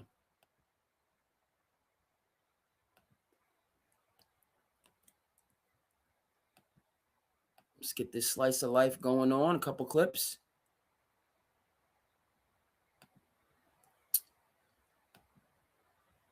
Stop sharing. We'll come back here. Sharing is caring. Shout out to the Care Bears. Care Bear stare. Okay, slice of life. Let's go. Talk about Lamar. Get Jackson, it. unfortunately, is a problem for the Baltimore Ravens, and they're going to have a tough time solving it. The questions about him that weren't flat racist were about his size and his ability to stay upright. The not reading defense stuff, you could put the R next to that one, and not for rookie. That was racist. But we have to live in reality, and he's hurt too often. And the question becomes now, shouldn't it, if it's a wide open season, shouldn't this be the season then when the Ravens actually go and win a Super Bowl with Lamar? And it's not. And the biggest reason is because Lamar's not available. And I don't think the Ravens anymore can be in a spot where they're relying on Lamar. You don't cut him. Maybe this year in the draft, they're going to have a better draft pick than they've had in a while. They're going to miss the postseason. They're out. Maybe it's time to draft a quarterback. Now, Mendoza will be gone, but do your homework and draft a quarterback this year, because you have a duty to the other 52 guys. Maybe it's one more injury and it's time to move on. He has to stay healthy. Now, if you look at Jalen Hurts, for example, who takes care of the ball and does things, and he's a mobile quarterback. Compared to Lamar, he's been much sturdier. He's much more available. So if you ask me who's a better quarterback, I have no issue if all of you unanimously think that Lamar Jackson's a better quarterback than Jalen Hurts. But guess which one's able to start on Sunday in Buffalo? Jalen Hurts. Lamar Jackson, unfortunately, is a problem for the Baltimore Ravens, and they're going to have a tough time solving it. The questions about him that weren't flat racist were about his size and his ability to stay upright. The not reading defense stuff, you could put the R next to that one, and not for rookie. That was racist. But we have to live in reality, and he's hurt too often. And the question becomes now, shouldn't it, if it's a wide open season, shouldn't this be the season then when the Ravens actually go and win a Super Bowl with Lamar? And it's not. And the biggest reason is because Lamar's not available. And I don't think the Ravens anymore can be in a spot where they're relying on Lamar. Thoughts? The best availability is availability. Best ability is availability. Yes, sir. So in that sense, like you just said, this is the year that I don't really agree that the AFC is wide open because the Patriots are a juggernaut. But yeah, this would be the window for Josh Allen and Lamar to try to make a run. But Lamar is nowhere to be found. So yeah, it's time. I mean, it's the same thing. You got to draft a quarterback, and it's time. I always felt like Michael Vick was always better than Lamar Jackson. So I think Lamar has been great, but like you said, that availability thing, you can be a regular season hero, but if you're not there for your team come playoff time, what is it? So do the Ravens get over the hump with him? I don't see it. You just let teams really come back into the picture that are going to be a problem for, I see, the future. Indeed, yeah. It's a transitional year in Baltimore, so we've seen this act. We know where it goes. They don't make the playoffs. They flame out. We got to. Okay. Patriots player. We're struggling. If someone comes up to you and says, Travion, I'm just not feeling right. Yeah. That's just a moment to testify about the power of Jesus Christ. And, I experienced this healing in my life. I was someone who struggled with depression, suicidal thoughts, with all the things that I've been through, and just living a life in darkness, and how it brought me to my lowest points. But, only Jesus pulled me out, man. I tried everything else and it didn't work. Only Jesus.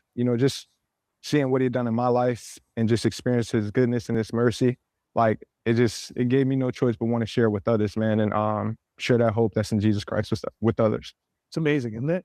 It is. Because right there, it is. You got to ask for help, though. Yeah. Amen. It's too much. It's too much to deal with on our own. Sometimes. Exactly. It's tough. It's tough, man. What do you say to folks who are struggling if someone comes up to you and says, Travion, I'm just not feeling right? Yeah. That's just a moment to testify about the power of Jesus Christ. And, you know, I experienced his healing in my life. You know, I was someone who struggled with depression, suicidal thoughts, with all the things that I've been through, and just living a life in darkness, and how it brought me to my lowest points. But you know, only Jesus pulled me out, man. I tried everything else and it didn't work. Only Jesus. You know, just seeing what he'd done in my life and just experience his goodness and his mercy, like it gave me no choice but want to share with others, man, and share that hope that's in Jesus Christ with others. It's amazing, isn't it? It is. Because right there, It is. you got to ask for help, though. Yeah. Amen. It's too much. Amen. It's too much to deal with on our own. sometimes. Exactly. It's tough. It's tough, man. What do you say to? Thought that was good. Talking about getting to a better place and having his struggles. Patriots running back, Travion Henderson. So it is a Sanctified Sunday, so that's a appropriate clip. But also, I want to credit him with talking about mental health, talking about the things that he goes through. You know, and he found peace and perspective through his faith in Christ. So respect to him. And, you know, that's a great example. But again, when we have our Sanctified Sundays, you know, I think the greater, so not that this, you know, I think him opening up and sharing his mental health battles, you know, and us having those conversations, you know, is equally great. And so I credit him with doing that. It's a lot of times you don't necessarily see it. Kevin Love is another one that's talked about mental health. And, you know, we need to have those conversations, particularly guys, but just in general, overall. So I don't know if you have any further thoughts, but Yeah, I thought that was great. Yeah, lean into your Trivia. faith. Definitely pick you up at any struggles or hardships you got going on. indeed, shout out to Travion Henderson and that share respect. I think they may have had the final game they'll ever have with Marcus Freeman as their head coach. There are rumors coming from all over the place that Marcus Freeman is going to leave Notre Dame and go to the NFL. And the team, it appears, bright lights, big city, New York Giants, appear to be aligned and ready to hire Marcus Freeman as their head coach, which means that his last game would have been months ago, and they probably would have wished they played in that Pop-Tart Bowl. The reason I'm happy about this is because Notre Dame fans will be unhappy. It makes me happy when you guys are unhappy, if I can be completely honest. Notre Dame have not been winners since Lou Holtz. Okay, they have been winners since Lou Holtz. Okay, so let's go. Now look at me. Let's go Giants. I'll be so happy if Giants could hire Marcus Freeman. I'm rooting for you guys. Look at me, rooting for all these New York people. Get Marcus Freeman out of there. You guys need me. I will add a lot of credibility to you guys as a fan anyway, because I'm a real sportsman from way back. Let's go, Giants. Let's go, Giants. Hire Marcus Freeman and break the hearts of the Notre Dame fans again. I love it. I think they may have. Freeman to the Giants, Freeman to the Cardinals. Yeah, I don't see Freeman. You know why? Because they gave him the keys. They're gonna give him they're gonna pay him again, and then I don't see him leaving college sports right now. Like I feel like if you can navigate it, it's great. Like Lane Kiffin, loving it. Indeed. So, yeah, I think these teams give him a serious look. I know there's a lot of NFL teams that could use it. But if he's able to secure an even bigger bag, I don't blame him for staying at Notre Dame. He just stay in college. They'll just get. I mean, that's what Kenny Dillingham did. He just restructured his contract. He got a bigger bag. Yeah. and you do let. I feel like it's different structure, but certainly less overall. There's just less games. NFL is 17 games that play. Less 20, games. 21, 22 games. Yeah. Less games and equal bags. So can't blame him for staying. All right, a couple more. This is your boy Ace talking about his NBA experience. Playing defense, I was like, wow. Bring it back. There we go. You don't play defense, you can't play at all. So, Was this night one? Huh? Was this game one? No, it wasn't. No, it was. I want to say it was against. I was going D book. It was Phoenix. First game. Was he man. cooking or no? So third game. Me against me, yeah, of course. I mean, that was my first time. Always going, cooking, so it was, right? Me watching film, I'm thinking film was enough. I should have been prepared the night before that. I mean, it's D book, so it's just like me coming in. I mean, not knowing the physicality of the game is just different. I mean, I had to adjust to that. So I can say those was my welcome to the league type moment. Will took me out in the first 5 minutes. I wasn't playing defense. I was like, wow. You don't play. Rebound that time by Ryan Dunn. Yet George, as you mentioned, stung the Suns. His book able to get to his spot and his early shot. They're starting to loosen up a little bit from three, and we're still trying to find our rhythm. There you go.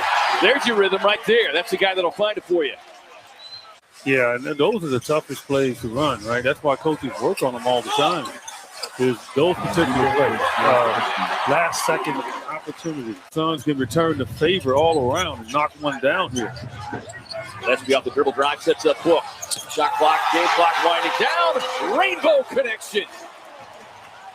Walter Clayton Jr. lets it fly. And the Suns understanding of what they need to do as Book gets Keontae George on the flyby. You needed that one.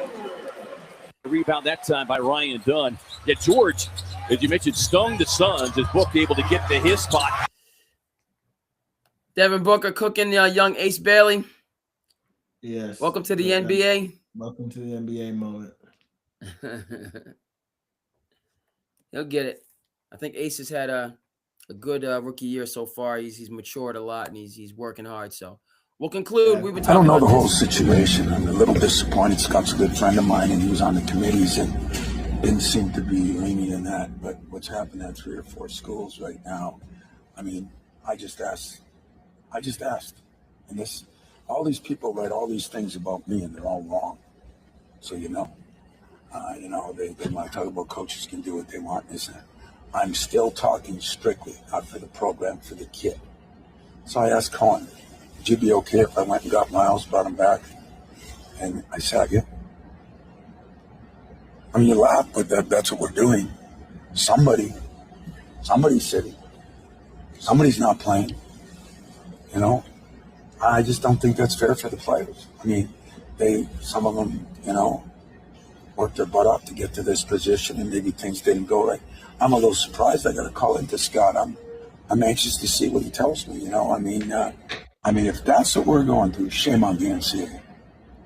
Shame on the coaches too, but shame on the NCAA because coaches are going to do what they got to do, I guess. But the NCAA is the one. Those people on those committees that are making those decisions to allow something so ridiculous and not think of the kid. You've shown your ability to adapt, but that's adapt. There's that line. Yeah, it's going to get me here. Write this one down for you guys. It's going to get me. I'm just not going to let it bother me. It's going to get me sooner or later. I don't know the whole situation. I'm a little disappointed. Scott's a good friend of mine, and he was on the committees and didn't seem to be leaning in that. But what's happened at 3 or 4 schools right now, I mean, I just asked. And all these people write all these things about me, and they're all wrong. So, they want to talk about coaches can do what they want. Listen, I'm still talking strictly not for the program, for the kid. So I asked Cohen, would you be okay if I went and got Miles, brought him back? And I said, yeah. I mean, you laugh, but that's what we're doing. Somebody's sitting. Somebody's not playing. I just don't think that's fair for the players. I mean, some of them, worked their butt off to get to this position, and maybe things didn't go right. I'm a little surprised. I got to call into Scott. I'm anxious to see what he tells me. I mean, if that's what we're going through, shame on the NCAA. Shame on the coaches too, but shame on the NCAA, because coaches are going to do what they got to do, I guess. But the NCAA is the one, those people on those committees that are making those decisions to allow something so ridiculous and not think of the kid. You've shown your ability to adapt. Yeah, just talking about this, Izzo. Kind of speaking from the heart. I do like how the reporter pushed back. These coaches, you guys have carte blanche, and you got a role to play. But yeah, we need a commission. All hands on deck. Everybody's got to come together, or people just got to start saying this is not college sports. I don't care what your laundry looks like. This is just a casino, a literal, actual, no holds barred casino. Nothing having to do with anything academic, collegiate, historic, nothing. It's you've replaced it with something alien and completely different, and we're not gonna consume it anymore. We're not consuming it anymore until it comes back to some semblance of college athletics. Players can get paid. Let's cut down on the transfer portal stuff. These players in Europe, they come over. It's different. It's not the same. It's different. So there's no reason, if they're right. If a 17, 18-year-old comes over from Europe, okay, give him 4 years. If he's 20, 21, give him 2 years. But have reasonable common sense things. There's nothing reasonable. There's no common sense at all, even a little bit, about Kenneth Lofton or this kid at Baylor, guys that played in the league, drafted in the league, played overseas, and now they're in their mid-20s and they can go to college until this is like Van Wilder, like 8. This is like ridiculous. So that has to stop. And whether people, hey, if you admit you're wrong, then you, right, well, you're a hypocrite. Actually, you're not. If you're on the right side of trying to get college sports back to looking at something like college sports. Don't know if you have anything on that, bro? Yeah, I agree. I mean, it is pay to play, and it's really no holds barred. So, we gotta get it back. So, bro, it was a good trip, and really appreciate you jumping on. I don't know if you noticed, we're doing the ASU. Yep. Okay. We're doing ASU. It's bowl season, so we got a bowl game coming up against the Duke Blue Devils. Yes, indeed. So I appreciate that, and I appreciate you stopping by with us, most definitely. And we're gonna keep doing it. Like I said, we got Sanctified Sundays, where we're sharing the love. Tomorrow is gonna be a You Can't Hurt, Sanctified Sundays. Tomorrow is gonna be a You Can't Hurt Me Monday. David Goggins, You Can't Hurt Me Monday. Tyler Durden Tuesdays. We got Herbie Derby Wednesdays. Okay, grandfather and family. Goodwill Hunting Thursdays. Forget About It Fridays. And we still got to get something for Saturday. We're going to get Saturday going on, but we got to get something for Saturday. Okay? That's what it's going to be. Yes, indeed. And you know what time it is right now, folks. Yes, sir. Thank you so much. Hey, Sand City.